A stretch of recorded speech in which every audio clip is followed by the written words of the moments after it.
Laida, kuri yra parengta pagal Vyriausiosios rinkimų komisijos patvirtintas taisyklės ir apmokėta LRT. Šiandien kandidatai į prezidentus susirinko į ketvirtąją diskusiją. Ir tai yra Ingrida Šimonytė, labas vakaras. Vakaras. Eduardas Vaitkus. Sveiki, sveiki. Labas vakaras. Ignas Vėgėlė. Labas vakaras. Remigijus Žemaitaitis. Labas vakaras. Andrius Mazuronis. Labas vakaras. Dainius Žalimas. Labas vakaras. Gitanas Nausėda. Labas vakaras. Ir Giedrimas Egilinskas. Labas vakaras. Šita laida šiek tiek skirsis nuo pirmųjų trijų dėl to, kad anose laidose jūs turėjot atsakyti į vienos temos klausimus. Šį kartą yra 3 temos - kultūros, žmogaus teisų ir švietimo. Ir kadangi laidos laikas labai ribotas, tai klausimai bus iš šitų sričių, kurias aš tik paminėjau.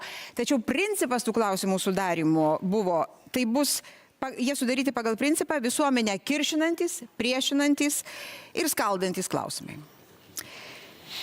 Kaip visada, kaip ir prieš tai buvusius 3 vakarus, atsakymų į 2 minutės, o tada diskusija su replikomis po 30 sekundžių. Ir negaiždami pradedam. Dėl Salomėjos Nėries ideologinių paklydimų siūloma keisti jos vardu pavadintos mokyklos pavadinimą. Dėl tų pačių ideologinių abejonių prieštaraujama paminklo Justinui Marcinkevičiui statybai.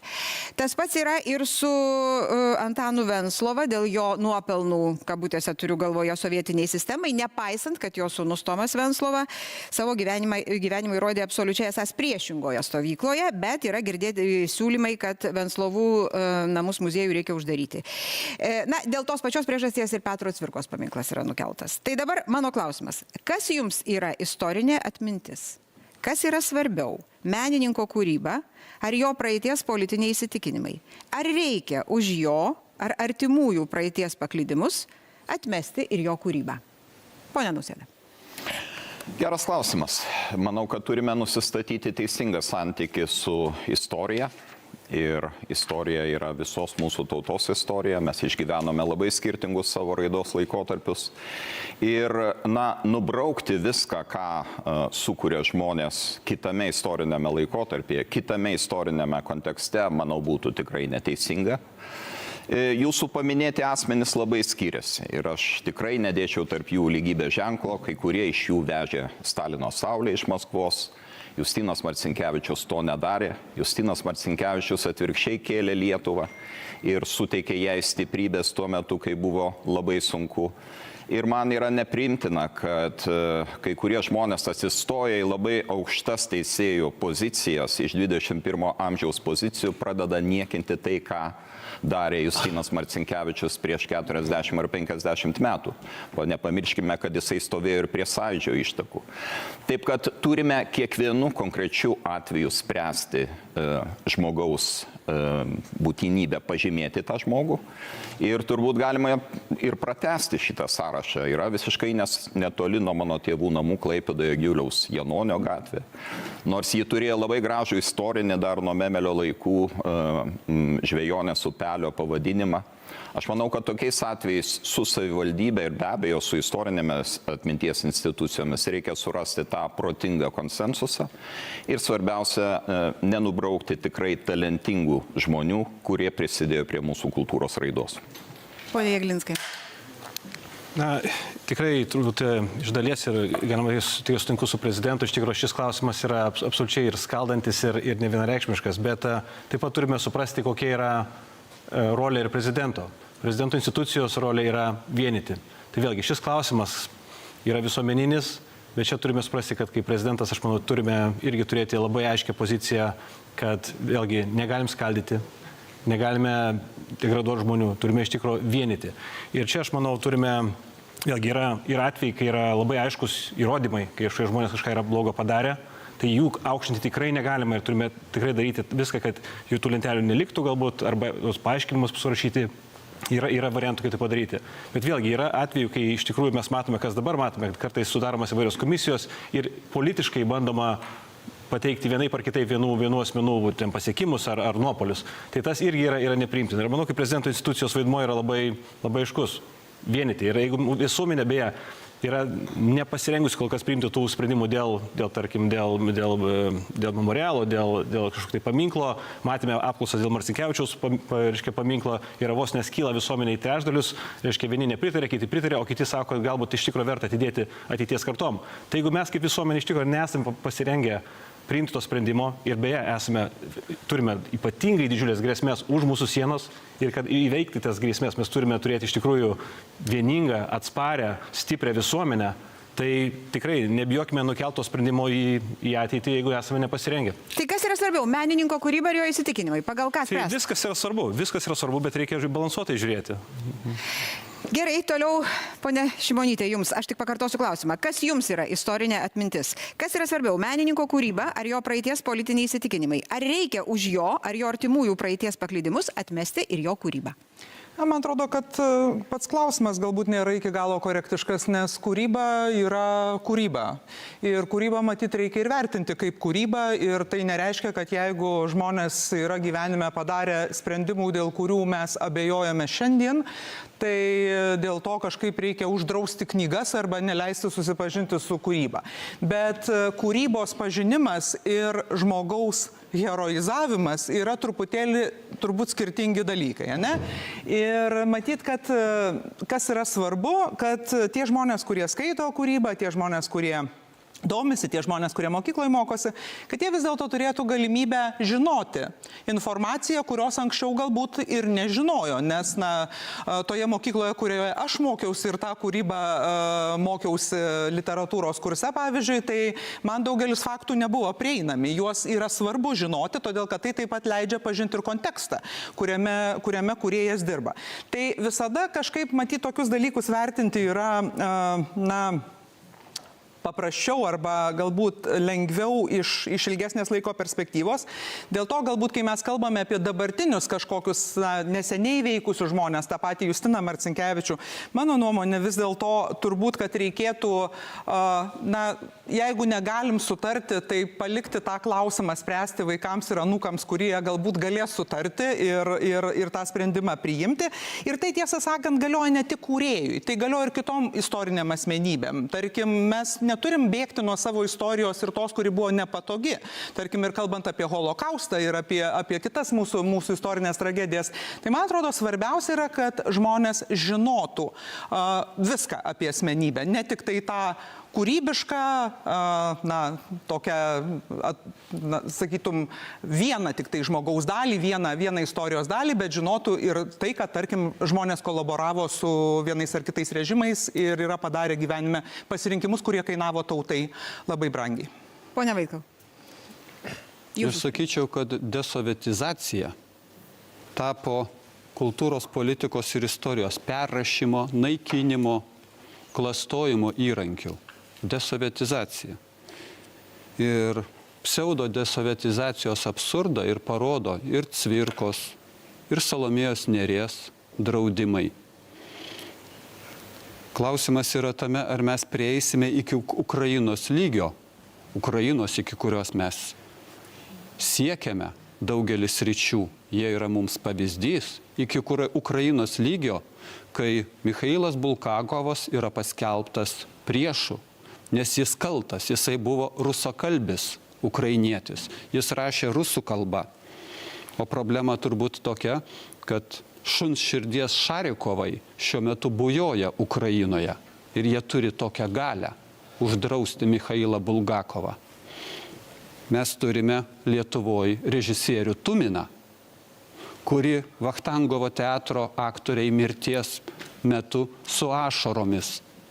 Lietuviška daina jo mėgstama, lietuviškais žodžiais palydėjo jo atminimai, palydėjo jį į paskutinę kelionę. O ką padarė Lietuva? Lietuvos valdžia, ne Lietuva. Jie jį išdavė, jie jį paniekino. Tai mes einame Ukrainos pėdomis, ar mes einame savo lietuviškomis pėdomis, darydami tokius žingsnius. Ir Lietuvos žmonės šioje vietoje ar yra pasyvūs stebėtojai, kaip elgesi ta Lietuvos valdžia, ar jie vis tik savo žodį nori pasakyti, ar reikia stebėtis tada, kad Lietuvoje yra uždraudžiamas Dostojevskis, Čaikovskis, Tolstojaus Karas ir taika taip pat nepageidautami, nes jų politinės pažiūros turbūt yra blogos. Kas uždraudė? Tai mes Pone Vėgėlė, einam link to. ačiū. Pone Vėgėlė, grįžkim į Lietuvą, nes dabar mes kol kas kalbam apie lietuvius ir aš pakartosiu klausimą. Kas jums yra istorinė atmintis? Kas yra svarbiau, menininko kūryba ar jo praeities politiniai įsitikinimai? Ar reikia už jo ar artimųjų praeities paklydimus atmesti ir jo kūrybą? Žinot, aš mokiausi Salomėjos Nėries viduriniai mokykloje ir aš nežinau, apie ką kalbėjo gerbiama premjerė, bet man buvo žinoma ir poema apie Staliną, kurią jin parašė. Ir tai buvo, mano supratimu, visiškai netinkamas jos kūrinys, bet nepaisant to, aš dalyvavau skaitovo konkurse ir esu net laimėjęs nominaciją už puikų skaitimą. Aš labai mėgau poeziją. Marcinkevičius turbūt buvo, neturbūt to mėgiamiausias poetas, tas, kurį dabar prisimenu. Ir ne tas standartinės eilės, o tas, kurių retai kas skaito ir prisimena. Žinot, man atrodo, per rinkimus politikai pradeda kalbėti ir prisiminti taip, kaip mes dabar girdim, kad reikia vertinti, reikia atskirti kūrybą nuo poeto, reiškia, politinių pažiūrų ar kažkokių tai neigiamų įsitikinimų, bet tik tai baigėsi rinkimai ir mes puolame žeminti poetus, mes puolame neįvertindami jų kūrybos, jų indėlio į mūsų kultūrą, mes puolame juos visiškai niekinti ir tai yra absoliučiai neteisinga. Tokia cikliška politinė sistema, kuri kas 4 metus vis kartojasi. Žinot, aš siūlau labai paprastą sprendimą, tai yra išviešinti KGB sąrašus, kiek tai liečia prisipažinti asmenys. Mes turim 1600 tokių asmenų. Aš manau, kad tai sudėliotų taškus ant tie. Atsiminkit, Sladkevičius buvo apkaltintas, Banionis, Sondeckis, kiti. Tas pats, kai buvo paniekinta ir žeminama Sadūnaitė už savo mintis, tik už savo mintis. Tai čia reikėtų turbūt tą dalyką atskirti labai aiškiai ir pasakyti, kad mes turim sprendimą, mes turim savo istorinę atmintį, kurios mes net neįvertinę esame iki šiol. Ir žinot, aš galvoju dar vieną dalyką, kad kur čia ypatingai reikėtų atkreipti, mes visa visuomenė juda link tokios cancel kultūros, atmetimo kultūros. Ir už mane sėdi ir garsus, gerbiamas Juozas, Ramūnas, Rimantė, aktoriai, turbūt pristatinėti jų nereikia, kurie, aš esu tikras, patyrę tą dalyką ir jaučia, kad tas dalykas Lietuvoje, ta kultūros yra labai įsigalėjus. Ačiū, ponia Žemaitaitė. Man nieko nesiskiria nuo girto rusų kareivio, belendančio į svetimą žemę. Taip, Simonas Kairys, kultūros ministras, atsiliepė apie Rimą Tuminą. Kaip šitas žmogus gali kalbėti apie tokį iškilų žmogų, kai pat šitam gyvenime yra absoliutus nulis ir nieko nesukūręs? Bet jo čia nėra, nekalbėkime apie jį. Gerbiamoji, čia yra mano nuomonė ir aš tai pasakau. Kaip galima mes kalbėti apie Marcinkevičių, kur mes net toli gražu mums iki pono Marcinkevičius yra. Ir atsiranda kažkokie tai pseudo specialistai, kurie nusprendinėja, kam nuimti paminklą, kam suteikti paminklą. Kas jie tokie yra šitam gyvenime padarė? Ir ką jie sukūrė Lietuvai, kad tai būtų? Jūs uždavėt klausimą. Menas, kūryba, politiniai įsitikinimai. Vytautas Landsbergis. Veikėjas, vienas nekenčiamiausių politikų Lietuvoje. Bet jisai rašo kūrybą. Tai dabar kaip įvertinti? Ar kaip nekenčiama politika, ar kaip nekenčiama autorių, ar kaip meno žmogų? Gerbimieji, ką mes darom? Mes naikiname savo kultūrą, mes naikiname tai, kas buvo sukurta prieš 10, 20 ir 50 metų. Kas jums tokią teisę suteikė? Kas tą teisę suteikė šiandieną kažkokiai tai komisijai tą priminėti? Nuimkime Petrą Cvirką paminklą. Nu ir nuėmėt, kokie jūs laimingi. Nuėmėt nuo Žalio tilto 4 balvonus. Ir ką jūs neturite? Jūs istorijos neturite. Aš savo vaikam dabar turiu šnygutės rodyti. Aš turiu važiuoti Druskininkus į Grūto parką ir pasakoti apie tos veikėjus, kokią žalą ir kokią naudą jie mums padarė. Ir ką jūs čia turite, iš to laimėjot kažką tai? Jūs dar labiau skaldot visuomenį. Marcinkevičiui paminklas turi vienareikšmiškai bus pastatytas. Ar šitas pasityčiamas Lukiškio aikštėje, kur papylė paplūdimį ir myžančių šunis paleido vaikščioti? Čia jūs norite pasakyti, menas yra kultūra ir ateities kartoms siūloma kažką palikti. Turėtų būti Vytis pastatytas šiandieną. Aš pacituosiu dar vienos pseudo moteriškės, kuri pareiškė, aš jaučiuosi labai nemaloniai, persirengiamdama Lukiškio aikštėje, nes prieš mane yra 2 teismai. Apygardos ir apeliacinis teismas. Ne moteriškė buvo, čia buvo vienas iš teisėjų, kuris... Jo, vienas iš teisėjų, kur mes šnekėjom, vakar sudainė apie tai. Tai jūs man dabar pasakykit, tai ką mes čia darom? Ir čia Seimo narys arba prezidentas arba vyriausybė tą turi spręsti? Palikit, tai jau yra istorija. Ir ta istorija turi likti kartu su mumis. Ačiū, ponia Žemaitaitė. Prezidentas neturi spręsti. Aš tik klausiu, kurioj pusėje prezidentas, ką jis galvoja, jeigu taps tuo prezidentu. Aš siūlau neliesti tai, kas yra sukurta. Supratom, ponia Mazuroni. Aš pasistengsiu gal sutaupyti šiek tiek laiko, labai daug įvairiausių minčių pasakyta, ir teisingų, ir turbūt mažiau teisingų, bet klausimas skambėjo, kas tai yra istorinė atmintis. Kas jums yra istorinė atmintis? Istorinė atmintis turbūt yra viskas. Ir kūrybinė veikla, ir tam tikri biografiniai faktai, ar tai politinės pažiūros, kaip jūs įvardinot, ir viskas turbūt yra svarbu. Ir galima būtų gal perfrazuoti net ne istorinė atmintis, bet istorinis žinojimas, ką premjerė sakė. Taip, žinot visus biografijos faktus, politinių įsitikinimų kažkokius faktus tikrai yra labai svarbu. Ir tą reikia žinoti, tą reikia, kad tai būtų vieša informacija, visiems prieinama ir panašiai. Tačiau mano nuomonė dabar gražinti ir kvestionuoti tuos pasiekimus, už ką žmonės savo laiku buvo įvertinti, už savo profesinę veiklą, už savo kūrybinę veiklą, yra absurdas ir politikavimas. Ir tų temų išnaudojimas tam tikriem politiniam tikslam, galbūt mobilizuojant savo kažkaip elektoratą, skaldant visuomenę tą pačią, iš to skaldimo gaunant kažkokių politinių balų.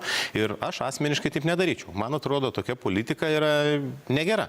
Ir čia Tuminas buvo paminėtas. Tai mes tą logiką einant, mes iš vis galėtumėm nueiti iki tokių absurdiškų situacijų.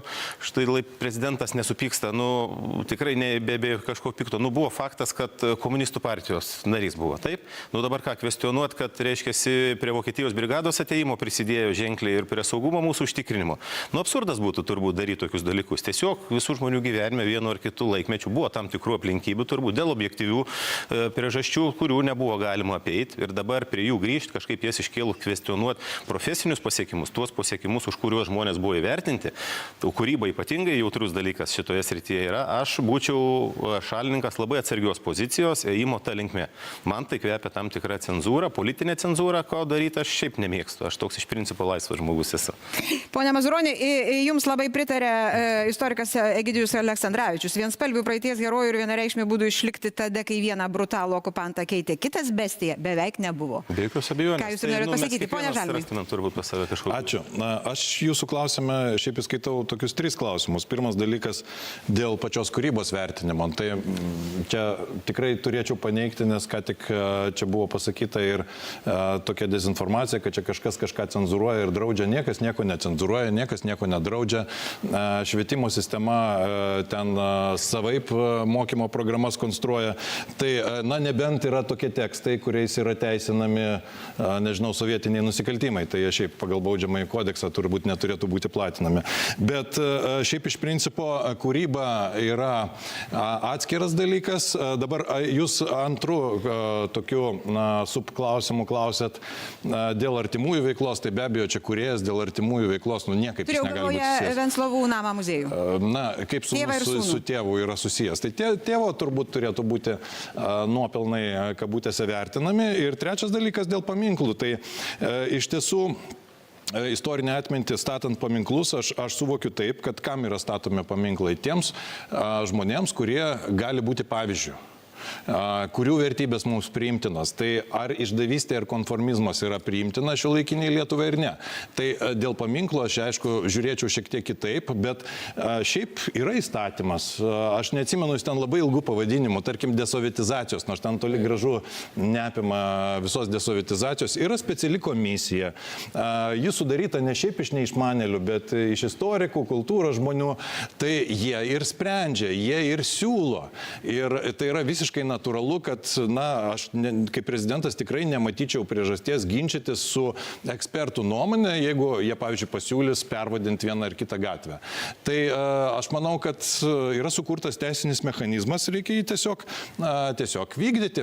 Problema yra tame, kad kartais net tas įstatymas nevykdomas. Mes Ukmergėj turim, čia aišku, ne kultūros žmogui, paminklą susitepusio žydų krauju ir iki šiol jis yra nenugriautas, nepaisant ir genocido ir rezistencijos centro direktoriaus sprendimo. Tai įstatymus visus reikia vykdyti.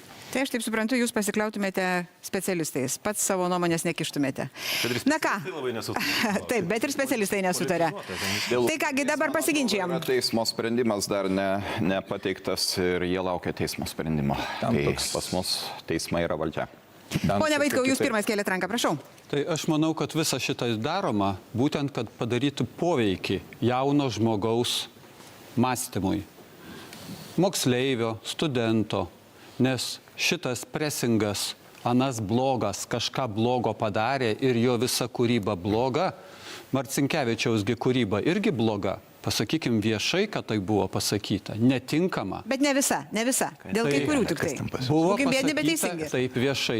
Ir ar išaiškinta jaunam nesubrendusiam žmogui? Neišaiškinta. O aš noriu, kadangi kai kurie politikai labai gražiai pasisakė kandidatai, o kiek buvo jūsų, kurie aktyviai, energingai ir nuoširdžiai apgynė ar gynė režisierių Tuminą nuo mūsų šitos parsidavusios valdžios? Prašau, ponia Žemaitaitė. Siūlyčiau pasižiūrėti, bent 3 straipsniai buvo mano ta tema parašyta ir apie girtą ir pasityčiamą ir apie šitą. Jūs uždavėte dar vieną klausimą apie Venclovą ir sūnus ir tėvas. Aš jums duosiu kitą pavyzdį, kodėl niekas Lietuvoje nediskutuoja. 1941 metai, birželio 30, laikinoji vyriausybė Kaunas. Dalyvauja visa vyriausybė, vienbalsiai pritarti įrengti Vilniaus ir Kauno žydų getus. Pasirašo visi ministrai, pavedama aplinkos apsaugos ministrui kartu su pulkininku. Kas tuo metu buvo aplinkos apsaugos ministras? Vytautas Landsbergis Žemkalnis. Jisai prisidėjo prie Vilniaus ir Kauno žydų įrengimo. Tai ką dabar mes čia turėtumėm tėvą ir sūnų ir anūkų visus atriboti? Vat jums yra konkretus pavyzdys. Atsiverskite vyriausybės nutarimą. Ir Ačiū, ponia galvokime, ką mes Žemaitaitė, darom. suprantu, kad Landsbergis jums labai nepatinka. Prašau, ponia Vėgėlė. Mes vėl grįžtam į tą logiką, dėja man labai nepatinka. Mes kalbame apie kultūrą, bet mes kalbame apie skirtį. Bet vis tiek prie Landsbergio nueinam. Mes turėtumėm jungti. Ir mano supratimu, kad kalba turėtų būti apie tai, kad visa, ką mes dabar matome, tai yra kraštutinės kairės tokia ideologizuota politika. Ir politikai, kurie nesupranta ir nenori perteikti jaunam žmogui sovietinės realybės. Ji nebuvo juoda ir balta, buvo ten visko. Ir mums reikia suvokti ir vertinti kultūrą, kurią jie sukūrė, bet žinoti ir ką jie neteisingai elgėsi politikoje. Pone Šimonytė. Tai aš reaguodama į tai, ką prieš tai pasakė ponas Vėgėlė, aš tikiu, kad jūs talentingai deklamavot poeziją ir gal net poemą apie Staliną, bet kai aš mokiausi mokykloje, pavyzdžiui, man nebuvo žinoma, kad Kostas Kubilinskas įskundė partizanus miške. Ir man atrodo, kad tai yra labai svarbu man žinoti ir tai yra svarbu žinoti tiems, kurie susipažįsta su kūryba ir kurie gali vertinti, kad mes negalim idealizuoti žmonių, kurie savo laiku pasirinko iš esmės tai, kas yra nusikaltimas. Aš galiu sureaguoti iš karto, nes... Ponas Vaitkus ir tada jūs, gerai? Aš 56 gimimo, aš kažkodėl žinojau. Jūs gal kokioj specialioje mokykloje mokėtės? Ne. Pone Vėgėlė, ką jūs žinojot? Noriu apgailestauti dėl premjerės, kad jin to nežinojo, jai nepavyko turbūt susitikti su žmonėm, kurie turėjo tokių žinių. Aš nuo turbūt 88 metų pažinojau disidentą Viktorą Petkų, amžinatilsį, kurio biblioteka buvo tokia įspūdinga, kad kiekvieną lietuvių kalbos rašinį man parodydavo 5-6 knygas, tame tarpe ir tokių, kokių sovietmečių nebuvo. Aš tuos dalykus žinojau ir bandžiau rasti skirti tarp poezijos, kūrybos, kultūros ir politikos. Šitas kampas labai tyli. Prašau. Režisierius Tuminas iš tikrųjų buvo asmenybė, kurią pagerbti mūsų valdžia privalėjo. Aš tą padariau. Aš nuėjau ir pagerbiau, išreiškiau savo užuojautą, nes tai buvo pernelyg didelis režisierius, vienas iš tų mūsų kolonų, galima sakyti, režisūros, kartu su kitais jau dėja irgi iškeliavusiais Anapilin. Taip kad išreikšti savo poziciją net tai, kai yra sunku ir kai galbūt raganų teismai organizuojami Lietuvoje, reikia ir privalu tai daryti. Tik tai, gerbiamas Vaitkau, jūs neteisybę pasakėte, nes ta daina Dangus tau dovanojo aukštį Rimui Tuminui buvo sudainuota jam gyvam esant Vachtangovo teatre lietuvių kalba. Pone Jeglinskai. Jo, tik tai irgi prisiminkime taip pat aktorių Donatą Banionį, kurio paminklą tik dabar pastatėme, bet kalbant apie taip pat platesnius geopolitinius dalykus, mes matome šalyse agresoriuose, autokratinėse šalyse, Rusijoje, Kinija, jie naudoja meną ir sportą neatsiejamai nuo politinių tikslų. Ta turime suprasti. Dėl to pas mus, aš manau, čia mes dabar žvelgiame į praeitį, bet realiai turime žiūrėti dabar, kaip apsiginti nuo tokių dalykų ir sprendimų kol kas, jokios vienybės visuomenėje nėra, paskirstimas yra absoliutus susiskaldimas, tai vėlgi mano siūlymas yra tiesiog išlaukti tam tikrą laiką. Išlaukti. Sprendimo, matyt, visuomenėje niekada nebus vieningos nuomonės dėl tokių kontroversinių asmenybių, tai tam ir reikia kartais priimti tos sprendimus, tai aš pasikartosiu, reikia pasikliauti specialistų nuomonę. Iš tiesų, ką mes dabar nepasitikim savo institucijomis, kurias mes patys sudarom ir tada priimti atitinkamus sprendimus, bet iš tiesų, čia su kuo sutikčiau, tai kultūra tikrai yra įrankis bent jau minkštai įtakai daryti ir tokių asmenų kartais kontroversijomis gali būti pasinaudota atitinkamai. Pone Mazuronį, jūs turit ką pridurti ar ne? Jeigu neturit, negaiškim laiko. Negaiškim laiko gal. Gerai. Tiesiog, man atrodo, Tai tada keliaujam toliau. Sritis, kur nereikėtų politizuoti labai jau stipriai. Gerai, keliaujam toliau. Aš tik pakartosiu, kad LRT eteryje šiuo metu yra speciali Lietuvos Respublikos prezidento rinkimams skirta laida. Ir mano antras klausimas. Mokytojams primiktinai patarta, ponas Vaitkus jau pradėjo šitą temą šiek tiek liesti, tai aš dabar ją pratęsiu. Mokytojams primiktinai patarta nedėstyti rusų klasikų kūrinių, kol vyksta karas Ukrainoje, nestatyti rusų autorių spektaklių, operų, groti jų kūrinių, ne tik dabartinių pritarenčių Kremliaus politikai, bet ir praeities. Ir mano klausimas, ar sprendimas jūsų manimų buvo teisingas? Pone Šimonytė. Na, vėlgi, man atrodo, kad mes gyvename šalyje, kur mokytojai turi pakankamą diskrecijos teisę ir menininkai taip pat turi pakankamą diskrecijos teisę priimti sprendimą, ką jie stato, mokytojai taip pat, ką jie kalba ir kaip jie kalba. Tai tikra tiesa, kad mano supratimu kontekstas dabar yra toks, kad vis dėlto reikia vertinti kitaip, negu mes vertinome galbūt daugelį dalykų iki šiol. Tuose pačiuose literatūros kūriniuose, net ne dabartinių kūrėjų, o ankstesnių laikų kūrėjų tikrai galima pamatyti tuos dalykus, apie kuriuos mes labai dažnai kalbame, kai kalbame apie Rusijos imperialistinę natūrą. Ir tikrai tai yra dalykai, kurie atsikartoja ir kūryboje, ir ankstesnėje kūryboje. Tai man atrodo, čia viskas yra išminties klausimas. Ir nesakau, kad nereikia skaityti, nesakau, kad nereikia apie tai kalbėti, bet vis dėlto, kai vertiname, turime matyti kontekstą, nes pritariu visiškai tam, ką sakė Gedrimas. Kažkaip Lietuvoje yra susiformavusi nuostatam iš okupacijos laikų, kad rusų kultūra yra kažkokia, tiesiog stebuklinga kultūra ir stebuklingesnės kultūros nėra. Ir mes nieko nežinome tokiu būdu daug apie ispanų kultūrą ar apie kitų Europos tautų kultūrą, dėl to, kad mes vis dar nešamės tą didelį krūvį, kurį atsinešėm iš esmės iš okupacijos laikų ir vis vien dalis žmonių nori ir toliau tame būti. Man atrodo, mums reikia savo akiratį pradėti plėsti ir truputėlį ieškoti kitų kultūrų, kitų kūrinių, kitų kūrėjų ir pildyti tą savo supratimą apie tai, kad ne vien Rusijoje buvo dideli kompozitoriai ar dideli rašytojai. Tai Čaikovskio spragtuką mūsų teatre statyti ar ne? Žiūrėkit, tai yra teatro sprendimas.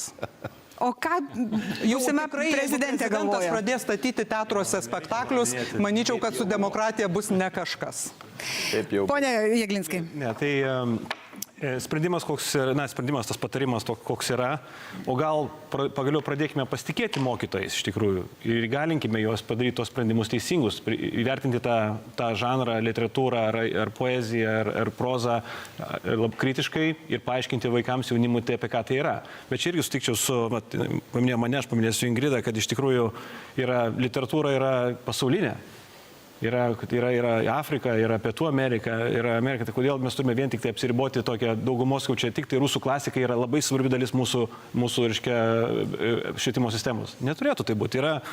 Būkime pasauliniais piliečiais, mes esame vakarų dalis, mes su vakarais, mes toje geroje barikadų pusėje šiame šaltajame kare prasidėjusime, tai mokinkime iš visų. Tai vėlgi ir įgalinkime mokytojus, leiskime mokytojams iš tikrųjų priimti tos sprendimus.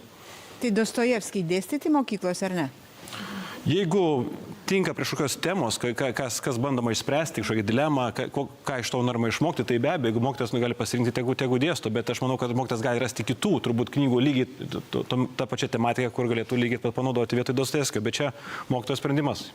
Pasitikėkime jais. Neišsikraustykim iš proto, nes iš tikrųjų Dostojevskis, Tolstojus, Čechovas, Čaikovskis kaip kompozitorius, visi jie egzistuos nepriklausomai nuo to, kaip čia baigsis mūsų debatai ir pasaulis be jokios abejonės jau įrašė juos į kultūros lobyną ir aš tiesą sakant nelabai suprantu, ką jie turi bendro su Putino režimu. Kaip jie paskatino Putiną. Žinot, tokia logika vadovaujantis galima ir Wagnerį uždrausti, nes Hitleris mėgo jo klausytis. Ir Knutą Hamsuną. Taip, o kodėlgi ne? Ir Nyčę, ir visus kitus išbraukėm iš filosofijos istorijos. Tas pats Mikhailas Bulgakovas buvo paminėtas. Mikhailas Bulgakovas su savo šunširdimi padarė daugiau negu 1000 ekonomistų, sociologų, jis sunešiojo socializmo sistemą į šipulius. Į šipulius, parodė jos negyvingumą, jos ydingą esmę ir visą kitą. Tai man čia yra viskas aišku ir tai, kas priklauso šitiems žmonėms, turi būti ir priklausyti, jų vieta istorijoje yra neabejotina, o visi prisiplakėliai ir Putino režimo rėmėjai dabartiniai, su jais kita kalba. Ir ne tik tai su kultūros žmonėmis, tariamai kultūros žmonėmis, aš dėčiau į kabutę juos, nes jie pateisina kruviną karą ir jie nieko bendro su humanizmu neturi. Ir sportininkus į tą pačią gretą įrašyčiau. Irgi sako, aš žaidžiu tenisą, man ten koks skirtumas, aš labai gerai žaidžiu tenisą. Kodėl aš turiu ten, reiškia, kažkuo tai nukentėti? Bet jisai remia režimą.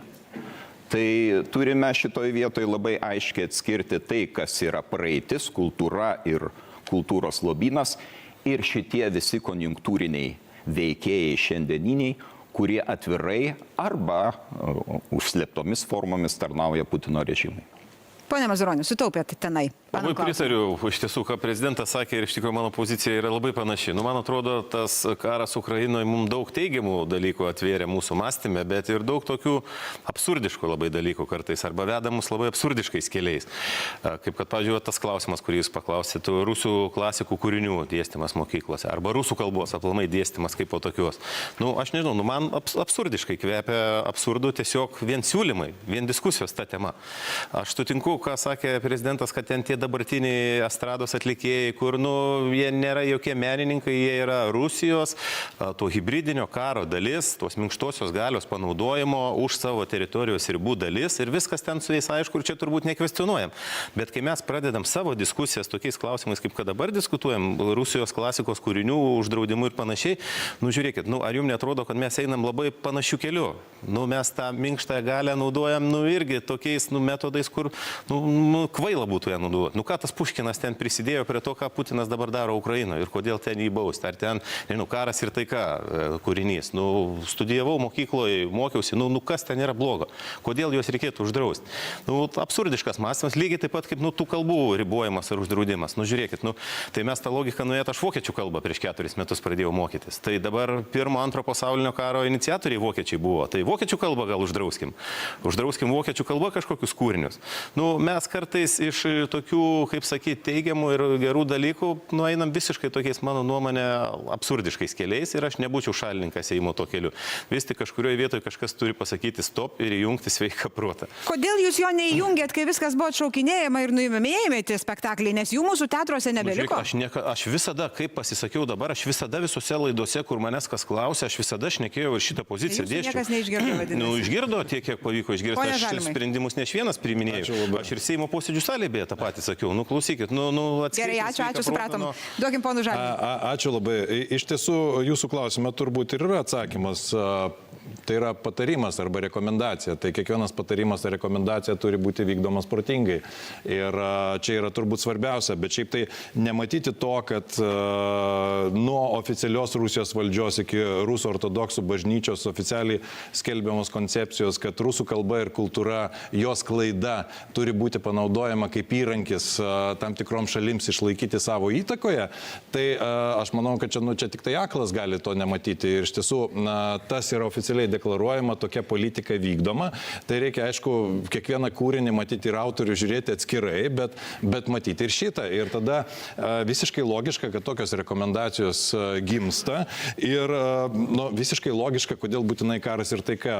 Mokinių šiaip mokymasis ir taip yra pakankamai apkrautas. Pakeiskim kokiu nors vakarų autorium kitą kartą. Tai yra visiškai logiška, nes mes esam vakarų pasaulio dalis. Ir dėl rusų kalba labai visai neseniai tai buvo populiariausia antroji užsienio kalba. Ar tai yra normalu? Aš tai, jeigu mes esame ES nariais, tikrai teikčiau prioritetą kitoms kalboms ir tai yra valstybės iš tiesų atsakomybė atitinkama politika tokia formuoti. Aš tik noriu pasakyti, kad aš apie kalbą neklausiau. Aš klausiu dabar tik tai apie tuos rusų autorius, kurie yra praeities autoriai, ne dabartiniai. Tai aš pakartosiu klausimą. Mokytojams primiktinai patarta nedėstyti rusų klasikų kūrinių, tą beje man sakė patys mokytojai. Kol vyksta karas Ukrainoje, nestatyti rusų autorių spektaklių, operų, negroti kūrinių, ne tik dabartinių pritarančių Kremliaus politikai, bet ir praeities. Ar sprendimas jūsų manymų buvo teisingas, ponė Žemaitaitė? Kategoriškai ne. Man tai čia, žinot, sėdžiu klausausi, tai du iš valdančiosios atstovų. Kalbu už žmonių kalbančių. Šiaurės Koreja, numeris 1. Mes viską uždrausim. Klausykit, ir ką jūs ir pasakėt. Primiktinai, kiek Lietuvoje mes tų primiktinumų turim. To nedaryk, to nesakyk, to nekalbėk, to nerašyk. Vienareikšmiškai reikia dėsti. Aš pasitikiu Lietuvos piliečiais. Kodėl jūs nepasitikite tais piliečiais?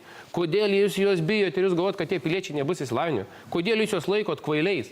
Nejaugi pilietis nesugeba atskirti, kas yra bloga, kas yra gera. Nejaugi jūs nenorit matyti, kad pilietis būtų multikultūrinis. Mes šiandien kažkokios varstokose pastatom žmogų, kai tam arkliui uždedam šitą ir sako, vat būtent tu skaitysi man šitą dalyką.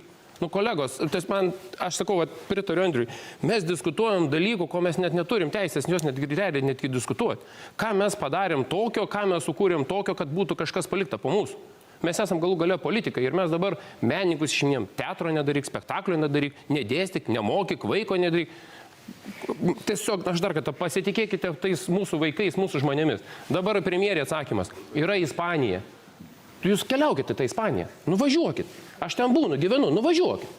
Galėtų važiuoti. Šiaip tai, žinai, pensininkas gauna 330 eurų. Tai iš kur jis ten nuvažiuos to meno pažiūrėti? Studentui 150 eurų, mano mokosi. Ir iš savo aš dar turiu duoti dar 300-400 eurų, kad jisai galėtų maistą nusipirkti. Jūs siūlot meną nuvažiuoti. Kiek 100 metų mes turime kaimynus Rusiją? Taip, blogai, kas dabar vyksta, aš sutinku. Mes nekalbam apie tai. Bet tai yra mūsų kaimynai. Tai yra mūsų kultūra yra persipinusi. Mūsų aktoriai galų galiai yra persipinę. Mūsų tradicijos yra persipinus. Mes viską braukiam lauk. Aš tai, tikrai nuoširdžiai labai apgailestauju, kad šiandien yra tokia tema ir aš gal per daug emocijų, bet man yra keista, kad mes diskutuojam šitais dalykais. Jūs irgi visą laiką apie tai kalbėjote ir buvote neišgirstas, tą norit pasakyti? Tarp kito, ko net ir balsavau visą laiką šitoje vietoje ir dar kartą norit kreipdėmės. Tai 3 valdančiosios partijos atstovai šitą dalyką - liberalai, Laisvės partija ir konservatoriai. Sistemingai, kryptingai šitą dalyką daro. Ir tai ne tik daro nuo 22 metų. Duokime atsakyti, premjerė, gerai. Bet aš siūlyčiau pasisakyti patiems, o po to įsivelti į diskusijas. Dabar aš esu priversta premjerei suteikti žodį, o dar ponas Vaitkus ir ponas Vėgėlė nekalbėjo. Tai jūs dabar palauksit. Gerai, ačiū. Pone Vaitku, prašau. Tai kai aš šio klausimu pasisakiau, Ingrida Šimonytė taip tyliai pakankamai pasakė, kad nieks nedraudžia Rusijos. Nieks nedraudžia. Bet paskui jūs dėja pasakėt, kad draudžia. Ir šitam kontekste reikia priminti, kad politikai sukuria atmosferą, kai savicenzūra pasidaro. Tai yra didžiausia, aukščiausia cenzūros forma. Savicenzūra. Ir tada svarbesnis klausimas tada, o ką daryti? Tai aš pradėsiu nuo Voltero ir pacituosiu jį. Valstybei išgelbėti pakanka vieno žmogaus. Pasinaudodamas įstatymo man suteiktų eterių pareiškiu. Mano palaikymui prezidento rinkimuose kuriama nauja politinė jėga, į kurios gretas jungiasi politinės partijos ir visuomeniniai judėjimai. Kviečiu visas tautos neišdavusias politinės ir visuomeninės jėgas vienytis, stabdant absurdišką ginklavimąsi ir siekiant neatidėliotinos taikos, susėdus už apvalaus stalo. Parodykime Lietuvai, kad Lietuva gali būti tvirta tautų taikytoja, diplomatė. Po išrinkimo prezidentų aš tarnausiu tik tautai ir telksiu naują politinę jėgą, kuri veiks drauge už Lietuvą ir už taiką. Algimantas Kasparavičius parašė, 20 amžiuje dar kartą sukūrė 20 amžius geopolitinį stebuklą, galimybę čia gyvenančioms tautoms vėl atgauti nepriklausomybę. Lietuvos nacionalinio valstybingumo sėkmė ir jos geopolitinio stabilumo kodas glūdi ne konfrontacijoje, bet pacifistinėje filosofijoje ir politikoje. Taip valstybė buvo atkurta 1918 ir 1990 metais. Taip turime veikti ir dabar. Pone Vaitkau, prisipažinkit geruoju, kiek dar atsinešėt tokių pareiškimų? Dar 13. Dar 13 turit šiandien? 13. Tai aš norėčiau priminti klausimą, kad čia mes svarstom, ar teisingas buvo sprendimas uždrausti rusų autorius mokyklose ir spektakliuose. Pone Vėgėlė, prašau. Tai man atrodo, ponas Vaitkus tik prisipažino, kad jis kandidatuoja ne į prezidentus, bet išnaudoja šios debatus tam, kad kandidatuoti Seimą. Man taip atrodo su nauja politinė jėga. Bet atsakant į tai, ką jūs paklausėte, tai mano supratimu ir jūs dar klausėte ir daugiau kitų politikų, kodėl jie nekalbėjo, kodėl nesiekė, reiškia, sustabdyti tų visų tokių kvailysčių, mano supratimu, tiesiai šviesiai galima pasakyti. Tai aš nuo 2020 metų stoviu, rašau, kalbu apie tai, kad šita kraštutinės kairės kultūra, naikinimo kultūra, jinai yra absoliučiai nepriimtina.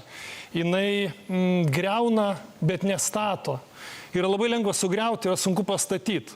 Ar nors vienas tas, kuris siekia sugriauti, kuris siekia panaikinti Dostojevskį, Tolstojų, Čechovą ir kitus, ar nors vienas jis ką nors sukūręs yra, rimto sukūręs, tokio, kad paliktų kitiem amžiam? Ne. Kai kalba gerbiamas Jeglinskas, aš jums pasakysiu, gaila, kad jūs mokykloje neskaitėt kitų literatūros kūrinių. Aš skaičiau visą pasaulinę literatūrą. Mes turėjom Salomėjos Nėries mokykloje, mes turėjom anglų specialią literatūrą, mes turėjom JAV specialią literatūrą, specialus kursas net buvo. Bet tai jokių būdų nepanaikina, kad Dostojevskį aš rekomenduoju skaityti kiekvienam pirmo kurso teisės studentui. Nes psichologinės galia Dostojevskio parodyti siužetą, parodyti kiekvieną personažą yra unikalus. Unikalus, pasaulyje pripažintas. Nekalbėkim niekų, kad reikia naikinti kažką, braukti. Vat sėdė Audrius Juzėnas, ypatingai garsus, reiškia, kinematografas, režisierius, Vilniaus getą, ekskursantė, Pelėdų kalnas. Žiūrėkit, kurt reikia, o ne griaut. Ir reikia va tokius žmonės puoselėti ir juos remti. Pone Šimonytė, dabar pirma jūs. Taip, tai aš bandau replikuoti. Jūs pati savo klausimą sakot, sprendimas uždrausti, nors sprendimo uždrausti nėra, yra rekomendacija. Čia ponas kalba apie savicenzūrą, bet tai, ką jisai kalba nacionalinio transliuotojo eteryje, akivaizdžiai rodo, kad jokios savicenzūros šiaip nėra. Ir jisai gali kalbėti, ką nori. Ir aš pono Žemaitaičio noriu paklausti. Jūs daug apie kaimynus kalbėjot. Kiek galėtumėt Lenkų literatūros klasikų įvardinti, kino režisierių? Kiek esate susipažinęs su mūsų kito kaimyno kultūra? Ar vis dėlto mes vis dar nešam tą patį, taip sakant, tą pačią naštą iš tų laikų, kai buvo 4 savaitinės rusų kalbos pamokos, taip kaip man, ir reikėdavo visus šitus kūrinius nagrinėti dar labiau negu lietuvių literatūros kūrinius. Tai aš sakyčiau, kad pasaulis yra gerokai platesnis ir su tuo būtų gerai susipažinti. Pone Žemaitaitė. Sutinku su gerbiama premjerė, dėl Lenkijos iš tikrųjų dėja tai buvo, pas mus Žemaitėje, mažoje Lietuvoje, sutinku, Lenkų kūrinių nebuvo visiškai dėstoma, nebuvo aiškinama, to tikrai nebuvo. Sutinku su jumis. Vilniaus krašte gal buvo šiek tiek kitaip, aš negaliu komentuoti apie Vilniaus kraštą. Aš negaliu, gerbiama Ingrida, tikrai negaliu komentuoti. Gal buvo kažkaip kitaip. Bet taip, tik aš noriu pasakyti, Ingrida, kad mums reikėtų labiau investuoti tada į šitą dalyką. Tai mes turime dar kartą, mes turime ne vieną kaimyną, mes turime tos pačius Latvius, mes turime tos pačius Skandinavus, mes tos pačius Baltarusius, Rusus, mes turime Lenkus, mes apie tai turim šiandien kalbėti. Mes kažkodėl tai paimam ir per vieną prizmę einam. Vat man tas yra prašiausiai nesuprantama ir nepriimtina, ką mes šiandien darom. Ponas Jeglinskas norėjo prisijungti į diskusiją. Čia kolega minėjo apie kultūrinį persipinimą. Tai aš manau, dabar būtent atėjo laikas atsipinti iš to persipinimo. Yra, bet ne per vertikalias instrukcijas, bet iš tikrųjų per pozityvą, per atverimą galimybių. O kur persipinimas nuveda kultūrinis, tai manau, rodo mums pono Vaitkaus pavyzdys. Pone Žalmai. Tai man atrodo, kad mes šiokį tokį atsakymą vis dėlto randam, kad tikrai reikia didinti dėmesį tai literatūrai, kuri yra europinė. Dar kartą pasikartosiu, kad mokinių darbotvarkė tikrai yra ir taip perkrauta. Tai aišku, kad tada mes švedų dar neminėjom, kurie irgi yra šiaip jau kaimynai per jūrą. Ir dėl to čia aš galvoju, kad tie sprendimai yra pakankamai logiški ir juos reikia palaikyti, bet be abejo kiekviena rekomendacija suprantama. protų vykdom. Pone Nausėda. Aš gal apibendrinamas norėčiau pasakyti, kad iš esmės visi turbūt ir sutarėm, kad tikrai būtų absurdas išbraukti iš mūsų kultūros istorijos, turiu galvoj mūsų sakydamas viso pasaulio, ir Čechovą, ir Tolstojų, ir Dostojevskį. Bet, tikrai turbūt prezidentas neturėtų išleidinėti dekretų, kokius autorius galima statyti, kokius ne. Bet ką prezidentas gali padaryti ir privalo netgi, sakyčiau, padaryti, išreikšti savo pilietinę poziciją. Taip, kaip aš padariau Rimo Tumino atžvilgiu arba Justino Marcinkevičiaus atžvilgiu. Tada viskas atsistoja į savo vietas, bet tikrai netapkime diktatūrinę valstybę, kurioje prezidentai sprendžia, ką galima toleruoti, o ko ne. Ačiū. Ponai, žiūrėkit, jau jūsų tai savo pareiškimais visą laiką susivalgėt. Labai trumpai. Labai trumpai. Aš komentaro Prašau, ir atsakymo. Prašau. Tai Ingrida Šimonytė kažkodėl pamiršo, kad Vyriausia rinkimų komisija cenzuravo mano programą, uždraudė ją spausdinti ir tik tai teismas suteikė man teisę pareikšti savo nuomonę. Ingrida Šimonytė turbūt irgi pamiršo. Ingrida Šimonytė taip pat pamiršo, kad LRT 5 kartus atsisakė spausdinti mano nuomonę. Pone Vaitkau, jūs dabar save jau pastatot prie tų rusų autorių, o ašgi apie tos Čaikovskius čia klausiu. Aš atsakau apie tai, kad nėra cenzūros Lietuvoje. Ačiū, ponia Vaitkau. Žiūrėkit, ponai, leiskit man pasakyti vieną žodį. Nors čia nėra gimtadienis mano, bet šita studija yra tokia, kad aš turiu tvarką palaikyti. Tai labai prašau laikytis rimties ir tvarkos, nes mes nebespėsim nieko, jeigu jūs visi pareiškimus sakysit ir nežiūrėsit į tą laikrodį. Einam toliau. Irgi visko būna. Būna. Bet čia šį kartą. Smagių dalykų, beje. Gerai, žygiuokim toliau. Dabar eikim prie žmogaus teisų. Tai Lietuva delsė nuo 2013 metų ratifikuoti Stambulo konvenciją, kuri jau yra ratifikuota ir Europos Sąjungos. Dokumentai Seimui pateikti dar 2018 prezidentės Dalios Grybauskaitės. Konstitucinis teismas šiemet pripažino konvenciją neprieštaraujančią konstitucijai. Pirmas mano klausimas, labai trumpai, tik taip ar ne. Ar jūs skaitėte visą konstitucijos tekstą? Pone Nausėda. Dabar apie konstituciją. Atsiprašau, konvencijos. Aš susipažinęs su konvencija, tikrai neperskaičiau nuo A iki Z, nemeluosiu. Susipažinęs, gerai, ačiū, nesiplėskime. Taip. Skaičiau lietuvių kalbos vertimą, lietuvišką versiją. Visą? Pone. Taip, skaičiau. Skaičiau ir anglų kalbą, ir abu lietuvių kalbos vertimus, ir tą, kuris buvo šiaip savo, ir tą, kuris yra geresnis. Pone Vaitkau. Susipažinęs. Tik susipažinęs. Pone, skaičiau. Skaitėt. Skaičiau, be abejo. Susipažinęs. Gerai, tai dauguma yra skaičiusių, bet yra ir susipažinusių. Tai vis tiek turėsime apie ką pašnekėti. Tai klausimas mano toks yra. Ar Konstitucinio teismo sprendimą, kad Stambulo konvencija neprieštarauja Konstitucijai, laikote argumentu ją ratifikuoti? Pone Jeglinskai. Na, vėlgi, mes priėjom prie šito tokio skaldančio klausimo, kaip ir visi tokie klausimai, skaldantis klausimai visuomenėje. Pasakysiu taip. Stambulo konvencija visgi yra, mes galime ratifikuoti, galime neratifikuoti, ką Seimas jau yra padaręs nemažai, beje, ir praeitoje kadencijoje, ir turbūt šioje kadencijoje iš tikrųjų užtikrinti teisės ir moterom teisės ir visiems, ką užtikrina Stambulo konvencija vietiniais aktais, nacionaliniais aktais. Tas daug yra padaryta. Dabar, vėlgi, čia yra Seimo darbas. Seimas turi atsižvelgti į visuomenės nuomonę ir čia, manau, ateinantis Seimas, čia labai svarbu yra balsuoti sąmoningai ir išrinkti tokį Seimą, kurio mes norime, kuris, jeigu šitas klausimas toks svarbus, ir Seimas turi nuspręsti. Manau, tikrai nevetuočiau, jeigu Seimas nueitų šio keliu ir iš tikrųjų nuspręstų tą klausimą. Nevetuotumėte. Pone Mazuroni. Žiūrėkit, Konstitucinis teismas netveria kelio balsuoti kitaip arba palaikyti Stambulo konvenciją dėl labai paprastos priežasties. Konstitucinio teismo sprendimas, net kreipimasis į jį, buvo politinis figos lapelis tam, kad juo būtų galima prisidengti diskusijose Seime kaip argumentą. Čia nebuvo kažkokio teisinio poreikio to Konstitucinio teismo išaiškinimo. Čia tiesiog buvo toks politinis žingsnis padarytas. Vienas dalykas labai svarbus. Antras dalykas, ką Giedrimas šiek tiek paminėjo, bet ne iki galo išplėtojo, žiūrėkit. Visi pateikinėja, kad ten kalbam apie smurtą prieš moteris. Didžioji dalis tų nuostatų smurto prieš moteris užkardimo jau yra įgyvendinta mūsų teisiniai baziai, kitose kodeksuose, kitose teisės aktuose. Tai jau yra įgyvendinta, jau veikiančios normos yra mūsų teisiniai baziai. Ir kai aš tą pamatau, aš tada keliu savo klausimą, kam taip bandoma tą Stambulo konvenciją per prievartą ratifikuoti. Ten yra keletas sakinių, tikrai nėra daug, neina per visą tekstą, keletoj vietų, keletoj sakinių, kur kalbama apie tą socialinę lytį, kur kelia didžiausią susipriešimą. Ir aš darau prielaidą, kad bandoma tą Stambulo konvenciją ratifikuoti vien dėl ten esančio šito apibrėžimo, kad paskui galima tolimesnėse diskusijose, tolimesnėse debatuose dėl teisės aktų iš šitų savokos atsiradimo, viniuota savoka per kitus įstatymus, per kitus teisės aktus. Čia tikroji priežastis, man atrodo.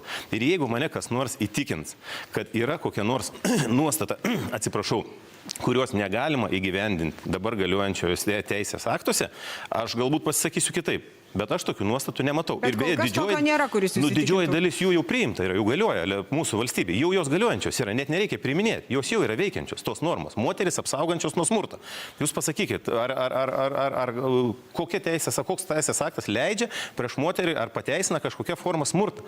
Yra baudžiamas ir baudžiamas pakankamai griežtai. Ir įvairiausios formos to smurto. Ar psichologinis, ar fizinis, ar emocinis, ar dar kažkoks. Nėra kažkokių prielaidų daryti, kad moterų teisės smurtos ir jie nėra ginamos. Kaip ir visose kitose beje srityse. Ačiū, ponia Mazuronė. Aš taip suprantu, kad šita konvencija liečia ne tik Lietuvos moteris, o viso pasaulio moteris. Bet mes kalbam apie jos perkelimą ir ratifikavimą Lietuvos Respublikoje. Ačiū. Atsakant į jūsų klausimą, ar tai būtų papildomas argumentas, tai man nebūtų, nes aš ir taip palaikau šitos konvencijos ratifikavimą ir man, tiesą sakant, buvo, tikėtina, aišku, aš nesu konstitucinis teismas, bet tikėjausi būtent tokio konstitucinio teismo paaiškinimo.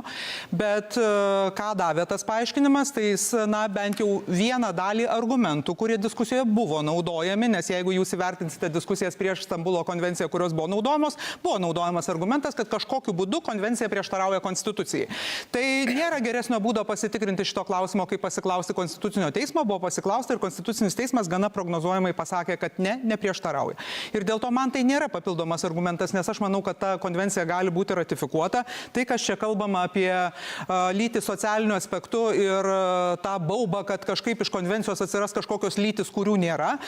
Tikrai žmonės, kurie skaito tekstą, o Andrius, kaip suprantu, yra skaitęs tekstą, tai turbūt supranta, kas yra norima pasakyti, kad yra norima pasakyti apie stereotipinius vaidmenis, kuriuos visuomenėje turime, ir vyrai, ir moteris. Ir tai turi labai dažnai įtaką ir vyrų, ir moterų gyvenime, kai iš moterų yra tikimasi, kad jos darys tą ir tą, o vyras medžio žvėrį ir atneš daug pinigų namo. Ir tiesą sakant, to stereotipų smurto, iš jo smurto tikrai artimoje aplinkoje yra pakankamai. Ir aš nematau problemos, jeigu jūs sakote, kad visos nuostatos yra perkeltos įstatymuose, kodėl ir pati konvencija negalėtų būti ratifikuota, juoba, kad dabar tai yra europinis dokumentas. Pone Vaitkau. Aš esu oficialiai jau pranešęs ir pasižadėjęs, kad kai būsiu išrinktas Lietuvos prezidentu, aš iš Seimo atsiimsiu šitą Stambulo konvenciją jos ratifikavimui. Dėl konstitucinio teismo. Tai reiktų priminti arba Lietuvos žmonėms paaiškinti, kad konstitucinis teismas neturi teisės spręsti dėl ne Lietuvos teisės akto. Ne Lietuvos teisės akto. O Lietuvos žmonės turi teisę į sąžiningus ir skaidrius Lietuvos prezidento rinkimus. Prezidentas Gitanas Nausėda ir premjerė Ingrida Šimonytė. Jūs gavote, kartu ir VRK gavo, mano balandžio 29 dienos reikalavimą stabdyti karinius manevrus Lietuvoje. Palaukit, ponia Vaitkau, dabar apie Stambulo konvenciją. Karinių manevrų šiandien tokios temos nėra. Nieko nebus. Aš tik ką sakiau, čia ne gimtadienis, bet neleisiu jums čia dabar tokios saviveiklos. Mano žmogaus teisių pagrindimas. Klausimas yra ne apie tai. Aš suprantu, kad žmogaus teisės labai plačios. Kalbam apie Stambulo konvenciją. Teisių pagrindimas. Gerbiamas Vaitkau, ten apačioje parašyta Maskva, Kremlius. Taip, aš jums galėsiu kopiją perduoti, nes jūs tik tai apie Maskvą ir galvojate. Tai aš tęsiu. Pone Vaitkau, aš esu priversta jūs nutraukti, nes šitų jūsų pareiškimų jau nebereikia. Dabar kalbam apie Stambulo konvenciją. Pone Žemaitaiti, dabar jums žodis. Galiu. Kalbėkit. Pone Žemaitaitė.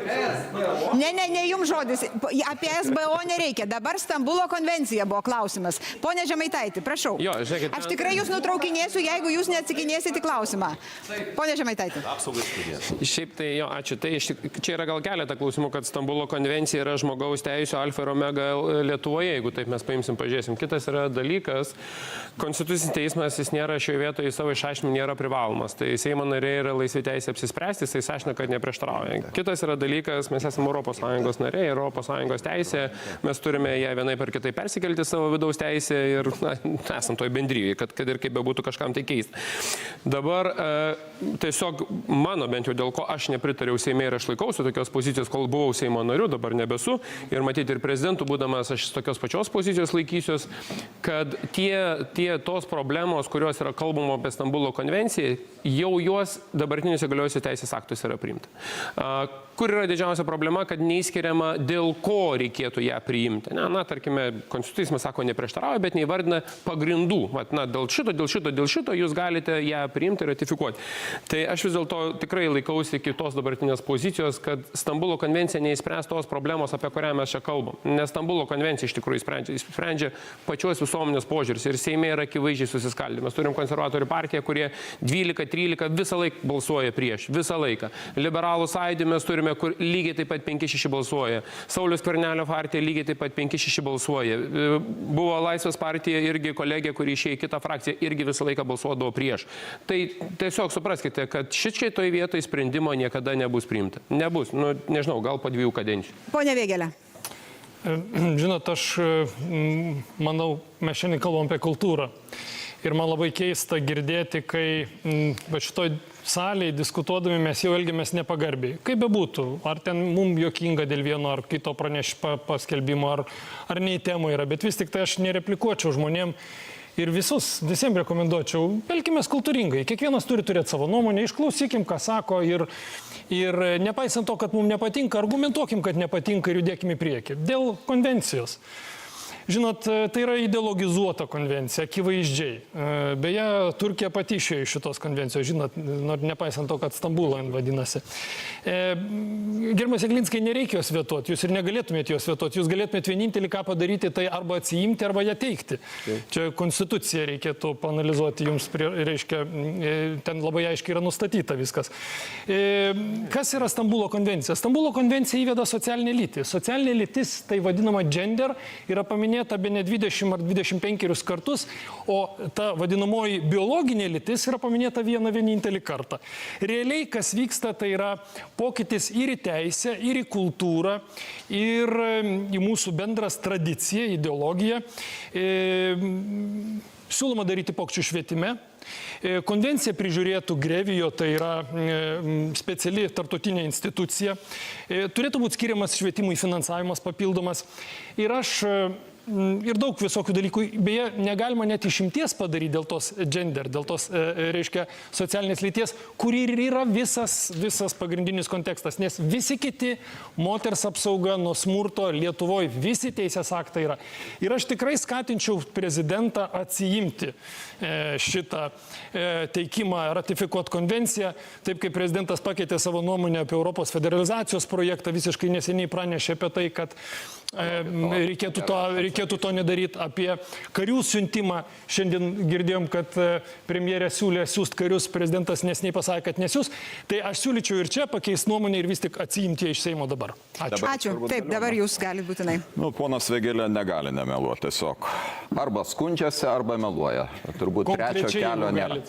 Tai žiūrėkit, dėl federalizacijos jūs galite paskaityti mano net kokių 6-7 metų tekstus dar iki prezidentūros. Visada pasisakiau už konfederacinę santvarką. Ir ypatingai, kuomet eina kalba apie užsienio politiką, saugumo politiką, kur vienbalsiškumo principas yra šventas ir tai yra mažųjų valstybių galimybė tikrai dalyvauti lygiomis teisėmis sprendimų priėmime. Tačiau galbūt visgi prie Stambulo konvencijos. Žinot, aš gal ir patikėčiau, kad iš tikrųjų nuoširdžiai buvo siekta išsiaiškinti Konstitucinio teismo nuomonės dėl Stambulo konvencijos atitikties mūsų konstitucijai, jeigu jūs tą Stambulo konvenciją priimtumėt. bet jūs jos nepriimsit. Ir aš manau, kad viso labo tik tai tam kreipiatės, kad laimėtumėte laiko. Dar patemptumėte ir iki rudens, o ten jau ruduo, ten rinkimai ir viskas. Gal neteisus, gal jūs ją priimsite. Dėl atsiėmimo aš nematau pagrindo jos atsimti, o kodėl aš turėčiau saugoti Seimą kaip mažus vaikus nuo atsakomybės priimti vienokį ir kitokį sprendimą. Ar yra prievolė jiems priimti tą Stambulo konvenciją? Ne, jie gali jos nepriimti ir labai akivaizdžiai tai užfiksuoti. Mano požiūris yra paprastas. Tai yra Stambulo konvencija sudaro dvi dalis. Dėl moterų smurto prieš moteris viskas čia yra aišku, tik tai aš nežinau, kuo šita Stambulo konvencija iš esmės pagerintų situaciją. Štai praktiškai visiškai neseniai, gegužės 8 dienos sprendimas, ES direktyva priimta, patvirtinta Europos tarybos dėl kovos su smurtu prieš moteris ir smurtu artimoje aplinkoje. Ja reikia įgyvendinti per 3 metus. Dirbkime, atsiraitokime rankoves, dirbkime ir per 3 metus, gal net greičiau, įgyvendintinkime ją. Tuo tarpu genderizmo dalis skaldo Lietuvos visuomenę ir mes šnekėkim, ką čia norim. Jis skaldo Lietuvos visuomenę ir mes dabartinėje geopolitinėje situacijoje norime šito. Norime, kad dar atsirastų viena žiežirba mūsų tarpusavio santykiuose, kai mums reikia tikrai vienybės. Verkiant reikia vienybės. Pone Žalimai. Na, man žinot, apmaudu, kai valstybės prezidentas gina stereotipinį požiūrį į moteris. Iš esmės, ką mes ką tik girdėjome, tai gina požiūrį, kuris pateisina tokį diskriminacinį elgesį prieš moteris, požiūrį tu pati kalta, arba vilioja užsienio karius pasakymais apie gražias moteris Lietuvoje. Tai Stambulo konvencija yra apie tai, beje. Bet grįžtant prie to, ką aš čia girdėjau, tai iš tiesų kitas teisininkas klaidina, kad ten yra kažkokia trečioji socialinė lytis. Nėra ten trečiosios socialinės lyties. Matyt, kad lietuvių kalbos vertimo neskaitėt nei vieno, nei antro, nes vienas vertimas yra tas, kuris pateiktas Seimui, kitas vertimas yra ES kaip oficialus tekstas, tai ten apskritai yra lytis. Tai akivaizdu, kad tai yra konvencija nukreipta prieš būtent į prevenciją, prieš žeminantį elgesį prieš moteris, prieš seksizmą, kurį labai dažnai čia tenka girdėti. Tai ta prasme, aišku, galima įvairiai čia sakyti, kad Lietuvos įstatymai įgyvendina ar neįgyvendina, bet beje ir neįgyvendina pilnai. Yra nuostatų, pavyzdžiui, dėl seksualinio priekabiavimo apibrėžimo, dėl smurto lyties pagrindų, kurios neįgyvendintos, dėl atsakomybės už ekonominį, psichologinį smurtą ir taip toliau ir panašiai. Ir švietimas yra nukreiptas būtent, kad moteris būtų traktuojama kaip žmogus. O čia, ką aš girdžiu, tai iš tiesų tai yra pateisinamas. Tai yra pateisinimas. Palaukit, duokit pabaigti, paskui pareplikuosit. Aš tai tokių šypsenų dar eilinį kartą tik tai rodo, kad seksistinis elgesys jums iš esmės priimtinas. Tai iš tiesų būtent prieš tą seksistinį elgesį šitą konvenciją ir nukreipta, o tokia argumentacija, kad žinot, neratifikuojam, tai gal jūs dar denonsuokite Europos žmogaus teisų konvenciją, ne va ten mūsų įstatymai irgi atitinka. Apie Grėvijo čia iš viso pasako nereikia pasakot. Grėvijo yra apskritai eksperto komitetas, ne joks teismas su Europos žmogaus teisų teismų nesulyginsi. Ir čia ištisai visi tie baubai jau buvo išsklaidyti iki Konstitucinio teismo Venecijos komisijos lygių. Konvencijos aiškinamajame raporte galite apie tai pasiskaityti. Ačiū, turim baigti. Nors jūs mėtot pagalius į mano langus, bet aš esu priversta jūs kontroliuoti, nes kitaip mes niekada nebaigsim. Pone Vaitkau, prašau. Aš tik tada trumpai, Danijoje man pasakojo danai, pas juos yra vyrų organizacijas, kurios muša žmonos. Tai aš išgirdau, kad moteris yra ne žmogus, netgi pasirodo tokia nuomonė jūsų. Tai kai žmogus... Jeigu jūs galvojat, kad moteris gali tik tai... Kai žmogus masto tokiom kategorijom, tai tada klausimas, koks jo išsilavinimo lygis yra. Ir čia visuomenė už tai yra atsakinga, kad toks išsilavinimo lygis. Ir dar pabaigsiu, kad už cenzūrą turi būti baudžiama. Jo, tai dabar aš supratau, kad animal being in human arba animal being in woman. Žinai, Konstitucinio teismo pirmininkas buvęs šauniai varo. Pasirodo, moteris gyvuliai buvo iki to laiko, dabar apie žmonės tampa. Įdomu, ką mes čia debatų pabaigoje sutiksim. Žiūrėkit, aš ką noriu pasakyti. Tai čia jūs turėtumėt labai įsižeisti dėl tokio jo pasakymo. Tai ką aš dabar man toks vaizdas susidarė, ne politikai dabar skaldo visuomenę, o skaldo tam tikros politinės grupės, kurios nori dividendų ir nori politinį bonusų gauti. Tai yra tema, kurie bandys eiti Seimo rinkimus, tema, kurie nori statyti prezidento rinkimus ir bando imituoti, kad jie interesuoti į Vilniaus miesto jaunosius rinkėjus, kad žiūrėkit, balsuokit už mane. Buvo Lietuvoje toks politikas irgi, kuris žaidė ant tokių jausmų. Tai gal nustokit žaisti tais jausmais ir visuomenė tegu neskaldo informavimo priemonę šitoje vietoje. Pone Žalimai, jūs atsakykit ir tada ponas Mazuronis. Aš galiu pasakyti, kad kada, pavyzdžiui, iš moters daroma tik tai namų šeimininkė, tai tikrai yra nežmoniškas elgesys. Tai jūs labai puikiausiai suvokėt, kada moterimis viliojami užsienio kariai, tai irgi atitinkamo požiūrį į moterį parodo. Bet šiaip jau, ką aš matau, skaldot visuomenę, tai iš esmės jūs. Skleisdami pradžioj, kol nebuvo Konstitucinio teismo išvados, jūs kleidėte čia klėdesius, kad yra trečioji lytis, 72 lytis pagal šitą konvenciją. Sužinojate eilinį kartą, kad ne. Bet pagrindinis dalykas čia, aišku, yra visada taip malonu stebėti, nes aš prisimenu, kas labiausiai priešinosi šitai konvencijai. Tai iš tiesų Rusija ir Azerbaidžanas. Rusija pirmiausia. Tai vesdami šitą propagandą dezinformacinę prieš šitą konvenciją, jūs iš esmės kleidžiate rusų pasaulio tiesas. Pone Mazuroni. Tas yra akivaizdu. Tie argumentai, kuriuos mes girdim nuolat. Jeigu jūs prieš partnerystę, jūs kaip rusai. Jeigu jūs prieš Stambulo konvenciją, jūs kaip rusai. Jūs ten dar prieš kažką, jūs kaip rusai. Nu, absurdas. Nu, kiek galima klausyti tokių nesąmonių. Labiausiai seksistinis pasisakymas, kurį šiandien girdėjau, tai buvo pono Žalimo, kuris šnekėjo apie Stambulo konvenciją, kuri skirta kovoti su tuo.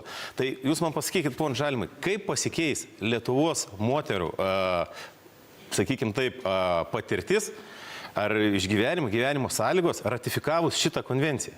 Jūs čia daug šnekate ideologizuotą diskusiją. Jūsų pasisakymas... Gerai, atsakykit, ponas Žalimai. Ir prezidentui vienas trumpas... Prezidentė, jeigu tai skaldo, suprantat, kad antra dalis skaldo visuomenę, skaldo parlamentą, nu tai tą skaldymą išspręsti galima labai lengvai atsijimant. Nu, sakant, kad Seimas ne vaikų darželis ir tegu jie ten stumdosi. Gerai, dabar ponas Žalimas paskui... Pirmanėm įrašiau ranką iškėlęs prieš... Dabar aš tikrai duosiu jums žodį, patikėkit, tik tegu jie atsako. Gerai? Labai konkrečiai, kaip ir kitos konvencijos, jos leidžia semtis tarptautinės patirties. Taip, tai iš tiesų yra ir tam tikra įtaka švietimui, bet švietimui valstybės, aišku, prisitaiko pagal savo švietimo sąlygas. Ir keisti šitą stereotipinį elgesį. Šitą stereotipinį elgesį. Tai konvenciją ratifikavus, tai ne tik įstatymai bus pakeisti, kai kurie, kuriuos aš jau minėjau, bet lygiai taip pat ir administracinės, kaip tai kas? Nu kas? Kultūra pasikeis. Kaip pasikeis kultūra ratifikavus konvenciją? Jūs man pasakykit. Žmonės galvot kitaip pradės. Palaipsniui per švietimą. Tai jūs ką šnekate? Absurdas. Pone Nausėda, ar atsiimsit vis dėlto? Žiūrėkit, dabar kalbėkime apie tai, kad Laisvės partija, Tėvynės sąjunga, Lietuvos krikščionys demokratai, Liberalų sąjūdis turi daugumą, ar ne? Gerokai virš 70. Jiems visada šitos daugumos pakanka, kuomet reikia atmesti mano veto. Bet štai šitais klausimais, kuriuos jie pažadėjo savo rinkėjams, na bent jau Laisvės partija, iš esmės daugiau nieko ir nepažadėjo. Taigi ne vieno turbūt pažado neįgyvendino per visą kadenciją. Bet čia jiems niekaip nesiseka sprendimo priimti. Tai mano klausimas jums, tai kiek jūs dar kartų eisite rinkimus, žadėdami vis tą patį ir per kadenciją neįgyvendindami? Dabar ponas Vėgėlė, o paskui Ingrida Šimonytė. Noriu įsiterpti. Aš girdėjau pradžioj, tik negavau žodžio laiku, Lietuvos Respublikos prezidento pasakymą, kad jūs nesaugosit žmonių nuo šito Seimo, pats Seimas priims. Aš tapęs Lietuvos Respublikos prezidentu, saugosiu nuo šitos Seimo daugumos Lietuvos Respublikos žmonės ir atsiimsiu konvenciją. Tai pirmas. Antras dalykas dėl federalizacijos. Tai jūs atsukite šiek tiek laikrodį atgal ir paklausykit, kaip jūs davėte interviu po Orbano nesutikimo klausykit, dabar ne apie tai. Bendros ir užsienio saugumo politikos, į kurią jūs reagavote. Nesivelkim į tai. Žalimui atsakysiu vieną dalyką. Angliškai skaitykit konvenciją, rasit ten ir social gender, ir sex, ir visas kitas sąvokas. Pasiskaitykit. Yra gender, kuri verčiama lietuviškai kaip lyties socialinis aspektas arba tiesiog lytis, kadangi anglų, prancūzų kalbose... Kadangi anglų, prancūzų kalbose gender ir yra seks. O šiaip lietuvių kalboje tiesiog šito nėra. Ir nereikia keisti terminijos nacionalinės įstatymus. Dabar duodam žodį Ingridai Šimonytei ir tada ponas Nausėda. Prašau. Man atrodo, kad čia ir yra tas atvejis, kai kaltindami politinės jėgas, kad kažkas eina į rinkimus su kažkokia ten genderistinė totalitarizmo neva tai ideologija, tai kaip tik priešininkai eina į rinkimus, bandydami pasigaminti šiaudinę kaliausę ir tą šiaudinę kaliausę mušti. Ir aš vis dėlto negaliu nereaguoti tai, ką pasakė Gitanas Nausėda, nes aš noriu priminti, kad jį rėmusios ar remiančios socialdemokratų partijos pirmininkė savo laiku Europos parlamente buvo moterų reikalų komiteto pirmininkė ir kiek aš žinau, partija Stambulo konvencijos ratifikavimą tikrai remia. Tai būtų gražu, jeigu prisidėtų prie daugumos politikų, kurie už tai pasiryžę balsuoti ir konvencija būtų ratifikuota. Palikite, gerbiamą Ingridą, tai man susitarti su socialdemokratų partija. Konservatorių pagalba man čia nereikalinga. Ir dabar atsakysiu ponui Vėgėlei, ar jūs įsivaizduojat, kokį jūs nonsensą pasakėte. Aš apsaugosiu Lietuvos žmonės nuo Lietuvos Respublikos Seimo narių, kuriuos tie Lietuvos žmonės išrinko. Taip, gerbiamas prezidentė, jūs turit konstitucinę pareigą prižiūrėti konstituciją ir prižiūrėti ir teikti žmonėm ir padėti jiem. Čia jūsų konstitucinė pareiga. Nuo ko saugote? Nuo tų deputatų, parlamentarų, kuriuos patys žmonės demokratiniu būdu išrinko. Konvencija neprieštarauja konstitucijai. Taip, ponas Žemaitaitis kažkokią mums nori statistiką pasakyti. Statistika tai yra labai svarbu, tai aš tikrai siūliu sudomėti dėl lyčių lygybės. Jau Lietuva remia tokias šalis kaip Latvija, Airija, Estija, Ispanija, Šveicarija bei daugelį kitų. Tai yra statistika, tai yra ne mūsų, tai yra ES pateikta statistika. Ir kada pana Žalimas sakė apie moteris, kad jos ne žmogus, tai aš dabar pasakysiu, tai jūs pasakėte, atsisuksite. Bet apie ponę Armonaitę. Armonaitė kažkodėl tai kūdikį siūlė deginti, kad galėtų suspėti į pilietybės referendumą. Ponios Armonaitės nėra. Baigiam šitą klausimą. Matau, kad niekada nebaigsim. Einam prie kito. Dar turim laiko vis mažiau, žinokit. Ir dabar antras klausimas vėlgi apie žmogaus teisės ir vėlgi, manau, jums artimas ir vėl jūs čia turbūt turėsit ką pasakyti. Klausimas skamba taip. Ką tapęs prezidentu darytumėte, kad tos pačios lyties šeimos galėtų jaustis oriau Lietuvoje? Pone Vaitkau. Tos pačios lyties šeimos jaustis oriai. Man atrodo, kad ir dabar jos gali jaustis oriai. Aš nesuvokiu jūsų klausimo, kodėl jos nesijaučia oriai. Nes čia mano vidinis pojūtis yra. Ašgi puikiai nuostabiai gyvenu su kažkuo tai partneris. Galbūt 3 partneriai gyvena vienoj kartu. Galbūt 5 partneriai gyvena kartu. Jie gyvena taip, kaip nori. Jie gyvena taip, kaip nori. Pasidalina savo ūkiniais klausimais, sekso problemomis. Jie gyvena ir džiaugiasi gyvenimu. Tai kodėl ne oriai jie gyvena? Aš jūsų klausimo potekstės nesuvokiu. Gerai, nesuvokė, tai sutaupėt laiko. Prašau, kas čia? Ponas Mazuronis. Ačiū labai. Žiūrėkit, tai iš tiesų, jeigu yra kažkokių problemų, ir čia mes grįžtam prie civilinės partnerystės įstatymo ir prie tų tikslų, kuriuos projekto iniciatoriai civilinės sąjungos, atsiprašau, įstatymo, kurį projekto iniciatoriai nuolat pateikė. Kad ką bandoma spręsti šituo įstatymo projektu? Ir projekto iniciatoriai visada sako, kad bandoma spręsti yra turto klausimus įvairiausius paveldėjimo, informacijos gavimo ligos atveju klausimus, kažkokius kitus, reiškia, tokius grinai ūkinių operacijų, ūkinius klausimus. Taip sako įstatymo projekto iniciatoriai. Ir aš sakau, jeigu yra kažkokios problemos šitoje srityje, aš pripažįstu, tokių žmonių yra, jie gyvena, jie turi teisę gyventi ir ne mano reikalas kištis, kas su kuo gyvena, ar kas su kuo miega, ar kas su kuo ką daro. Ir jeigu yra kažkokių problemų tam ūkiniam lygmenį, tikrai jas turbūt reikia išspręsti atskiruose įstatymuose, ar tai būtų civilinio kodekso kažkokios nuostatos, ar kažkokių kitų specifinių įstatymų nuostatos, bet ką bando daryti projekto iniciatoriai ir dėl ko toks susiskaldimas gaunasi ir parlamente, ir visuomenėje, ir čia šitoj studijų tikriausiai diskusijų to pamatysim.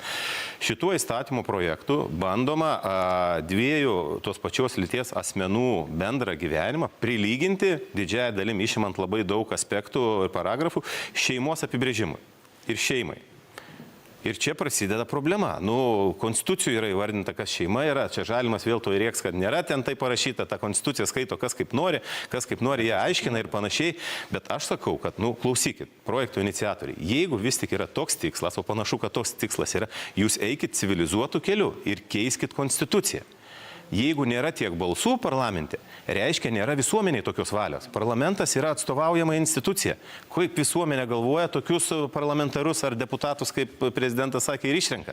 Ir jie ten tokią valią ir įgyvendina savo priešrinkiminius pažadus. Ir jeigu nėra tiek žmonių, kurie remia šitą konstitucijos pataisą, tiesiog visuomenė nepasiruošus, reiškia šito projekto priėmimui ir įgyvendinimui.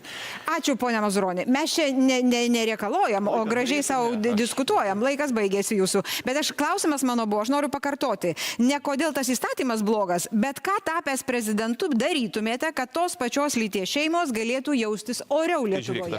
Pone Jeglinskai, jūsų laikas baigėsi. Aš nuo to ir pradėjau. Čia vėlgi, čia mes grįžtame prie to, kad tai yra vėlgi Seimo reikalas. Seimas turi veikti ir tikrai čia yra jokių klausimų.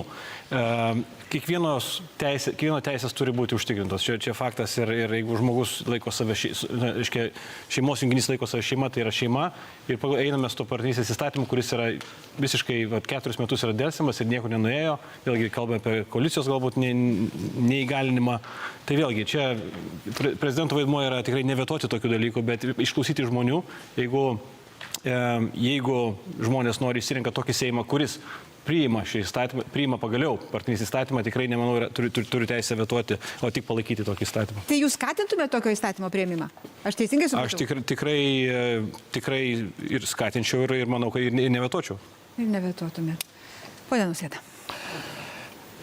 Turime 2 klausimo aspektus. Pirmas klausimo aspektas - visuomenės požiūris į šiuos žmonės, apie kuriuos mes dabar kalbame. Aš manau, kad mūsų visuomenė tikrai kultūros požiūrių kyla ir tikrai yra gerokai labiau pasirengusi matyti kitokius žmonės.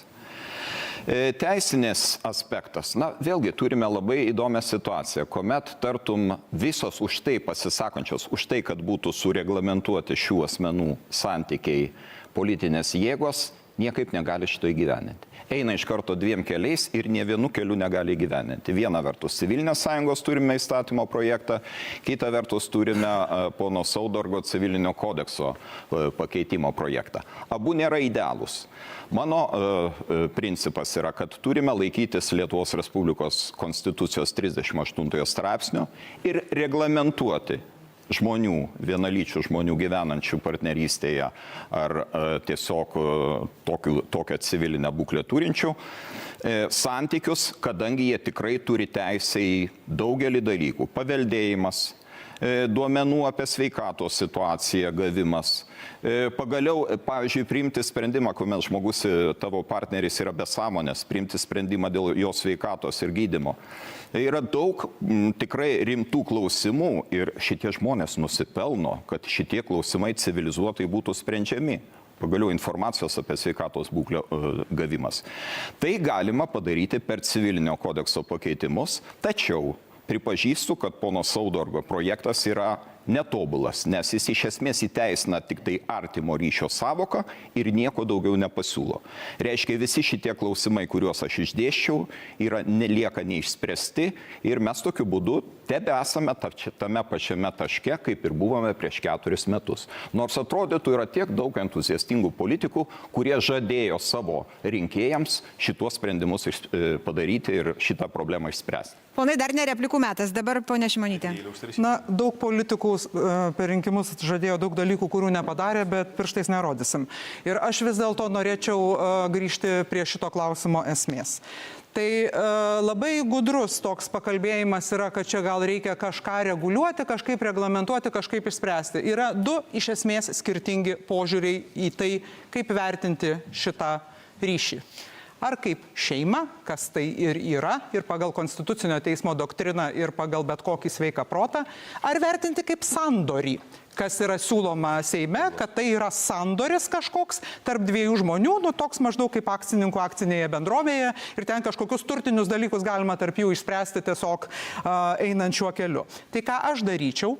Aš įtikinėčiau visus racionalius politikus, kad šitas įstatymas privalo būti priimtas, kad šitie santykiai turi būti sureguliuoti, sureglamentuoti būtent šeimos teisės pagrindais, tam, kad tiem politikam, kurie neturi jokios kitos darbotvarkės išskyrus kovą su homoseksualiais asmenimis, šita darbotvarkė pasibaigtų. Žmonės labai greitai suprastų, tie, kurie dabar yra skeptiški ar priešingi, kad jų gyvenimas nuo šito įstatymo priėmimo niekaip nepasikeičia, jie netapo homoseksualiais, jų vaikai dėl to netapo, niekas nepasikeitė, jų tai neliečia, tai liečia tik tuos žmonės, kam tai yra aktualu ir tokiu būdu ta tema tiesiog pasibaigtų. Tai aš labai raginčiau tą daryti. Pone Vėgėlė. Tai turbūt reikėtų labai aiškiai pasakyti, kad santuoka yra tarp vyro ir moters, tai yra labai aiškiai nurodyta Konstitucijai. Konstitucinis teismas kalba apie tai, kad šeima tai yra kylanti iš santuokos. Ir kitas aspektas, tai yra dar 2011 metų sprendimas, yra šalia to ir kitokios šeimos formos, tai yra kai joje yra vaikai, tai yra vyras, tarkim, auginantis vaiką ar mama auginanti vaiką. Tai mes turime dvi iš esmės šeimos formas ir tai yra realybė. Mes turim pripažinti realybę tokią, kokia yra. Mes neturim formuoti kažkokio socialinio konstrukto papildomo tam, ką reikėtų išspręsti. Tai pasakęs, vis tik aš turiu pasakyti labai aišku dalyką. Mes privalom padėti homoseksualių žmonių teises užtikrinti, nes mes neturim priešintis, mes turime telkti. Ir mano supratimu, kas priešina dabar labiausiai, tai ne tie, kurie nenori priimti partnerystės įstatymo ar bet kokio kito įstatymo panašaus, kuris beje yra, jis priešinantis yra. Tyčia supriešinantis visuomenę. Išspręsti tos klausimus galima jau dabar, ženkliai paprastesnėmis priemonėmis, nepriešinant visuomenės. Kodėl visuomenė priešinama? Mano supratimu, mes turim tokią politiką nuo 2020 metų. Nuolat, kuri eina priešinimo aspektais. Ir dar, kuris svarbus yra labai aspektas, kad visoje šitoj priešinimo politikoje mes turim nuolatinę LGBTQ propagandą. Propagandą vaikam, propagandą mokyklose ir mano supratimu tai yra netikra. Tai mes to negalim sau leisti dėl to, kad mūsų demografija vien to neleidžia. Mes 2050 metais turbūt turėsim 2,4 milijonus žmonių tik tai, mes traukiamės kaip tauta. Tai aš ką daryčiau, būdamas prezidentu ir skatinu prezidentą dar kol kas tai padaryti, teikti tiesiog įstatymų projektą, kuris tai išspręstų ir sutelktų politikus bendram veiksmui. Taip, priminsiu klausimą. Ką tapęs prezidentu darytumėte, kad tos pačios lyties šeimos galėtų jaustis oriau Lietuvoje? Liko du dar nekalbėjo, pona Žemaitaitis ir po to pona Žalimas. Pone Vaitkau, būtinai, bet duokim pasisakyti visiems. Tai iš tikrųjų, kaip sakau, čia prezidentas neturi kažkokių tai galių, tai gali sukviesti. Tai šiandien aš, jeigu tapsiu prezidentu, tai supratau, kad Tėvynės sąjunga Lietuvos krikščionys demokratai, Laisvės partija ir Vardan Lietuvos, Saulius Skvernelis, kaip partijos pirmininkas ir jo kandidatas, jie pritarė partnerystės įteisinimui, santuokos įteisinimui tarp tų pačių asmenų, lyčių asmenių. Tai būdamas prezidentu galėčiau pakviesti šitas politinės jėgas, pasitarti ir jas pristatyti, kad trys politinės partijos, Saulius Skvernelis, Vardan Lietuva, Laisvės partija ir Tėvynės sąjunga, jie yra už ir jie tvirtai šitą žengia. Taip aš galėčiau būti socialdemokratai. Bet sakė prezidentas, įsiaiškins santykius, tai aš šiandien noriu čia kištis jų reikalai. Prezidentas kaip bus. Jo, bet mes susikviesim, nes prezidentas yra čia mūsų.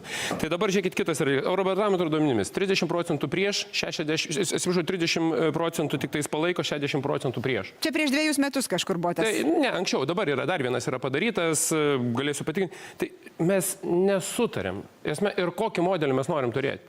Tai būdamas prezidentas, tai tik gali tapti lyderystę, pasimti ir paklausti, apsispręskim, ką mes norim. Kaip premjerė labai teisingai pasakė, ar tai yra kažkoks akcininkų sandoris, ar tai yra nuėjimas į šeimos sąvokos įvertinimą. Tai va čia tai bus pats sudėtingiausias dalykas, bet dar kartą paskaitysiu skaičius 60-30, kolegos. Aš turiu patikslinti, aš nesakiau ar. Aš nesakiau ar. Pone Žalimai.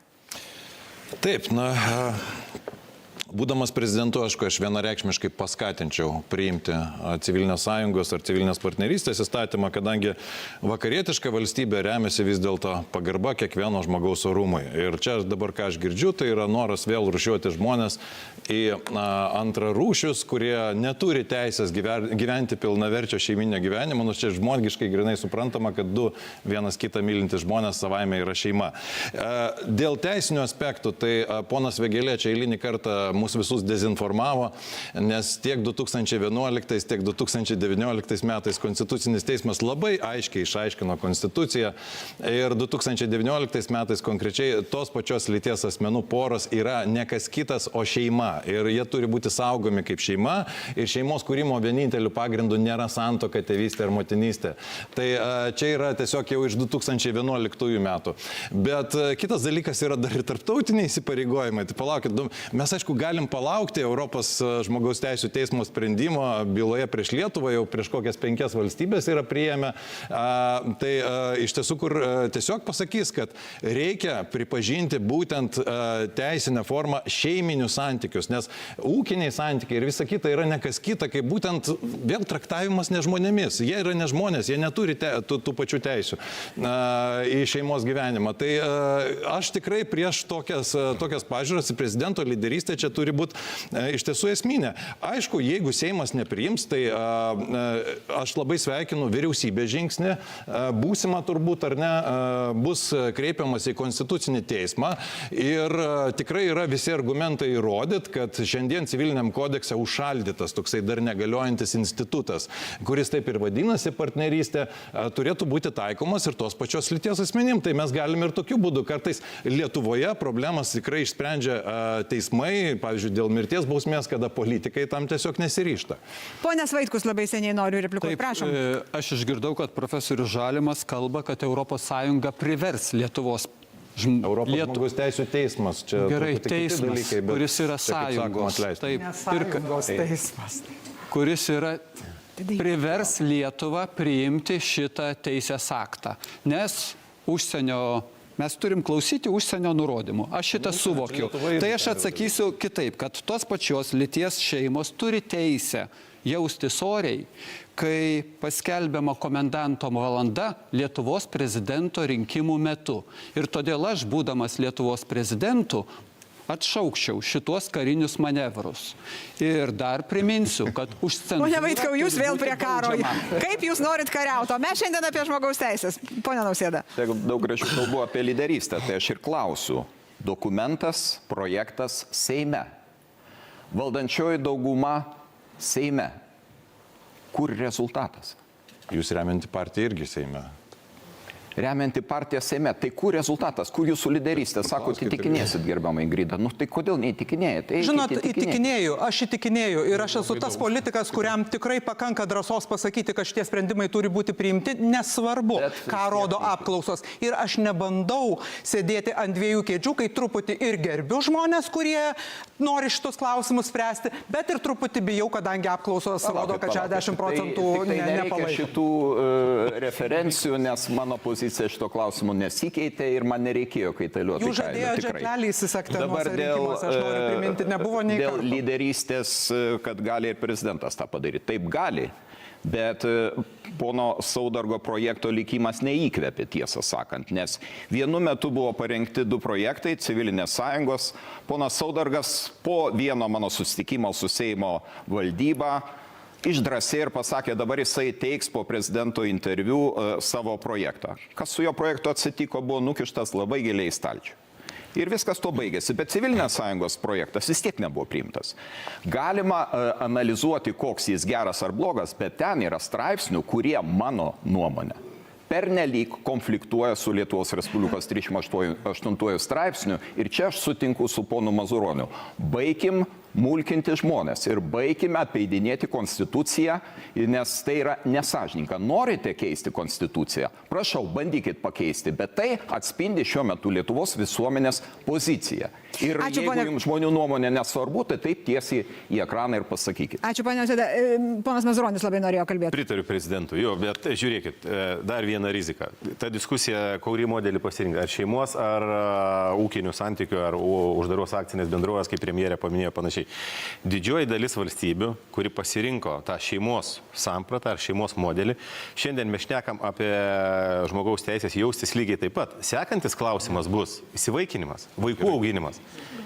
Po pusės metų po priėmimo šito įstatymo projekto mes ateisim su šita diskusija ir tada sakysim, jeigu teisės visų šeimų tokios pačios, kodėl vienos šeimos gali auginti vaikus, kitos šeimos negali auginti vaikų. Ir didžioji daly valstybių, kurios priėmė civilinę partnerystę, tas klausimas iškilo labai greitai. Ir kas atsitiko? Nieko neatsitiko. Tai jeigu jūs pritarėt, kad tos šeimos augintų vaikus, viskas tvarkoj. Aš nepritariu, kad vienos lyties asmenų šeimose augtų šeima. Ir labai trumpa replika, prezident, aš nežinau, ką jūs sutarėt su Blinkevičiūte, bet būkit geras. Kodėl jūs taip domite? Jie remia, be jų pagalbos neina nei Stambulo konvencija, ką jūs skeptiškai pasisakėt. Be jų pagalbos neina nei civilinė partnerystė, didžiausi iniciatoriai šeimos modelio ir reiškia net vaikų įsivaikinimo tam tikrą prasme. Ką jūs susitarėt su ta Blinkevičiūte, aš nesuprantu, kad kodėl jau viskas politikas čia taip domisi mano santykiai su ponia Blinkevičiūte. Tų debatų pabaigoje jūs visi pradėsite. Neramu, kad čia mane iširtų.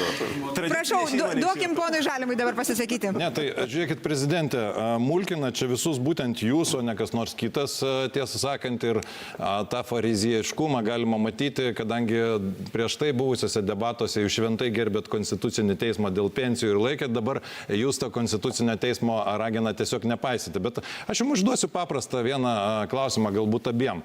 Žinot, dabar jau yra faktas, kad tos pačios lyties asmenų šeimos augina vaikus. Tad man įdomu, jūs tiem vaikam tiesiai į akis tai pasakysit, kad tie vaikai neauga šeimose, jie yra antrarūšiai, jie neturi teisės į šeiminį gyvenimą. Tai man tiesiog labai įdomu. Nereikia šitomis gražiomis emocijomis. Ne, tai kodėl gražios emocijos? Tai yra vaikai. Jūs negerbėt vaikų. Pakeitimai, neva, oi, tenai akcinė bendrovė, tenai ūkiniai santykiai, o štai civilinės sąjungos įstatymas yra apie romantiką, apie meilę ir kitus gražiukus dalykus. Apskritai įstatymai meilės nereglamentuoja. Arba ji yra, arba jos nėra. O jūsų civilinės sąjungos projekte yra ir bendroji dalinė nuosavybė, ir notaro patvirtinimas, ir daug tokių nuobodžių ūkinių dalykų. Ir kas čia blogo? Tai yra pripažinimas, kad žmonės gyvena šeimoje. Tai jūs atsisakote pripažinti, kad... Žalimai, galima tada įsiterpti, nes jūs čia ginčysite. Duokite įsiterpti ponui Vėgėlei. Man labai, aš tiesiog stebiu šitą diskusiją ir žinokit, viduj nesuvokiu, kas vyksta. Ir nesuvokia žmonės žiūrintys televizijų dabar. Žiūrėkit, jūs ginčiatės ir nuolat ginčiatės, o jūs pasiūlykit sprendimą. Padarykit žmonėm aišku dalyką, aišku sprendimą. Prezidentas išeina, pasako, jeigu jūs pasielgsit taip, aš vetuosiu, aš siūlau savo sprendimą, ar ne? Būkim sąžiningi. O Žalimui pasakysiu, laimė, jūs esate jau nebeteisėjas ir jūs lygiai toks pats interpretatorius esate Konstitucinio teismo sprendimų, kaip ir visi kiti. Tai prašom, jūs labai mėgstat vienus vadinti blogais teisininkais, kiti ten tokie, anokie. Susiturėkit, ponia Žalimai, gerai? Mes apie kultūrą šiandien šnekam. Tai gerai. Ponas Žemaitaitis ir po to ponas Vaitkus. Kadangi uždavėt klausimą, aš supratau vieną dalyką. Na, pasinaudosiu aš Konstitucijai suteiktą galę prezidento ir inicijuosiu referendumą šito klausimu. Ir bus Prašau, bet turim konkretų pasiūlymą. pasiūlymą. Numato ir baikit jūs čia ginčytis. Na, tikrai, aš tai pasakiau, ponas Žemaitaitį buvau užpultas, kad žmogaus teisės ketinu spręsti. Nepergimkit tų skaičių, sabatau skaičių bus 1000, kurios nori kažkam tai kažką tai įkasti. Dar kartą žeminat žmogų. Aš nežeminu. Dar kartą, žinot, jos kai paskaitai straipsnius apie tie, kurie turi kitą nuomonę, ypatingai šito klausimu, tai žeminimas pareina iš jų, gerbiamas Žalimai. Bet iš jų ir pareina. Ir kažkodėl jom netrukdo auginti vaiką ir kažkodėl tai joks problemų. Nekalbėkime apie tos, kurių čia nėra. Duokim ponui Vaitkui pasisakyti. Jisai auga šeimoje. Duokit ponui Vaitkui kalbėti. Aš laikau, kad tai yra šeima. Straipsnis Konstitucijos, kur galite prezidentas inicijuoti referendumą pats. Šiaip įdomu užgirti. Pats iniciatorius Seimo, tai žmogus, gyventojas, ne kaip prezidentas. Kaip gyventojas, inicijuoja referendumą. Tai man taip labai nuskambėjo skambėti. Visų pirma, prezidentas neturi. Ponai, jūs jau nebesigirdit, kai jūs visi kalbat, jau tada labai sunku išgirsti. Tai dabar nutylam, paskaičiuojam iki 3 ir klausom pono Vaitkaus. Aš privalau pasakyti, kad man baisu. Man baisu, kas čia vyksta ir man baisu buvo girdėti, kaip Ingrida Šimonytė pasakė, o jai nesvarbu, ko nori Lietuvos žmonės. Tiesiog nesvarbu, nes jūs esate mūsų valdančiųjų. Ir aš atsakau, šiai politiniai sistemai reikia pasakyti gana. Pone Šimonytė atsakot ir tada ponas Jeglinskas. Gal ponas Vaitkus yra kažkaip neramus dėl savęs ir pergyvena, kad jeigu bus priimtas partnerystės įstatymas, tai kažkaip pakeis jo gyvenimą. Tai aš manau, kad tikrai daugumai žmonių tai nieko nepakeis, bet pakeis tiem žmonėm, kuriem tai yra aktualu. Ir tai yra orumo klausimas, tai yra požiūrio klausimas, kokiam straipsnį parašyti. Tai ir parodo, ką valstybė iš tikrųjų galvoja apie tos žmonės. Bet aš labai paprastai pasakysiu. Kai praėjusiame Seime buvo svarstoma idėja pradėti šitą įstatymą nors svarstyti, už jį drįso balsuoti 20 keli Seimo nariai. Dabar mes esame praėję pateikimo ir svarstymo stadiją. Taip, mums trūksta balsų priėmimui, bet aš neturiu jokių abejonių, kad šitas įstatymas bus priimtas, nepaisant to, kas iš to bandys daryti kada nors savo rinkiminės kampanijas. Ačiū. Pone Jeglinskai. Na, iš tikrųjų gyvename demokratijoje ir iš tikrųjų visuomenė sprendžia ir matome, kad šis Seimas nepriims šito įstatymo. Kitas Seimas, jeigu tikėsime apklausomis, turbūt irgi neina link to kelio. Asmeniškai man labai gaila, bet tai yra, tokia yra Lietuvos žmonių pozicija ir tai, manau, kad gal su laiku mes nueisime į tos vakarus, bet be to, atsiminkime, yra visos šeimos, pasirūpinkime visomis šeimomis, regionuose, kiek yra iššūkių, miestuose yra skurdas, yra daugybė socialinių iššūkių, kuriuos turime spręsti, todėl prezidento vaidmuo čia yra ypatingas. Ačiū. Ponai, aš žiūriu į laikrodį ir noriu jums visiems pasakyti ačiū. Noriu prisimti atsakomybę, nepaisant to, kad ponas Vėgėlė čia visai bandė mane tarkuoti, bet turiu pasakyti, kad laiko nebeturim. Todėl švietimo klausimą aš įsipareigoju su jumis apsvarstyti šeštadienį, nes tai bus baigiamieji debatai, kai mes dar vieną kartą susitiksim ir jūs dar turėsite progos įtikinti tuos, kurie neapsisprendė, arba patikinti dar labiau, kad tikrai reikia balsuoti už jūs. Tai tas švietimas tikrai bus šeštadienį, o šiandien laikrodis rodo, kad mes turime su jumis baigti. Ačiū jums visiems, buvo labai smagu. Gal pakalbėsim plačiau šeštadienį? Manau, kad galėsim. Iš tiesų, jeigu toks pageidavimas yra, kodėlgi ne. Tai labai ačiū visiems. Labai ačiū tiems, kurie žiūrėjo ir iki šeštadienio.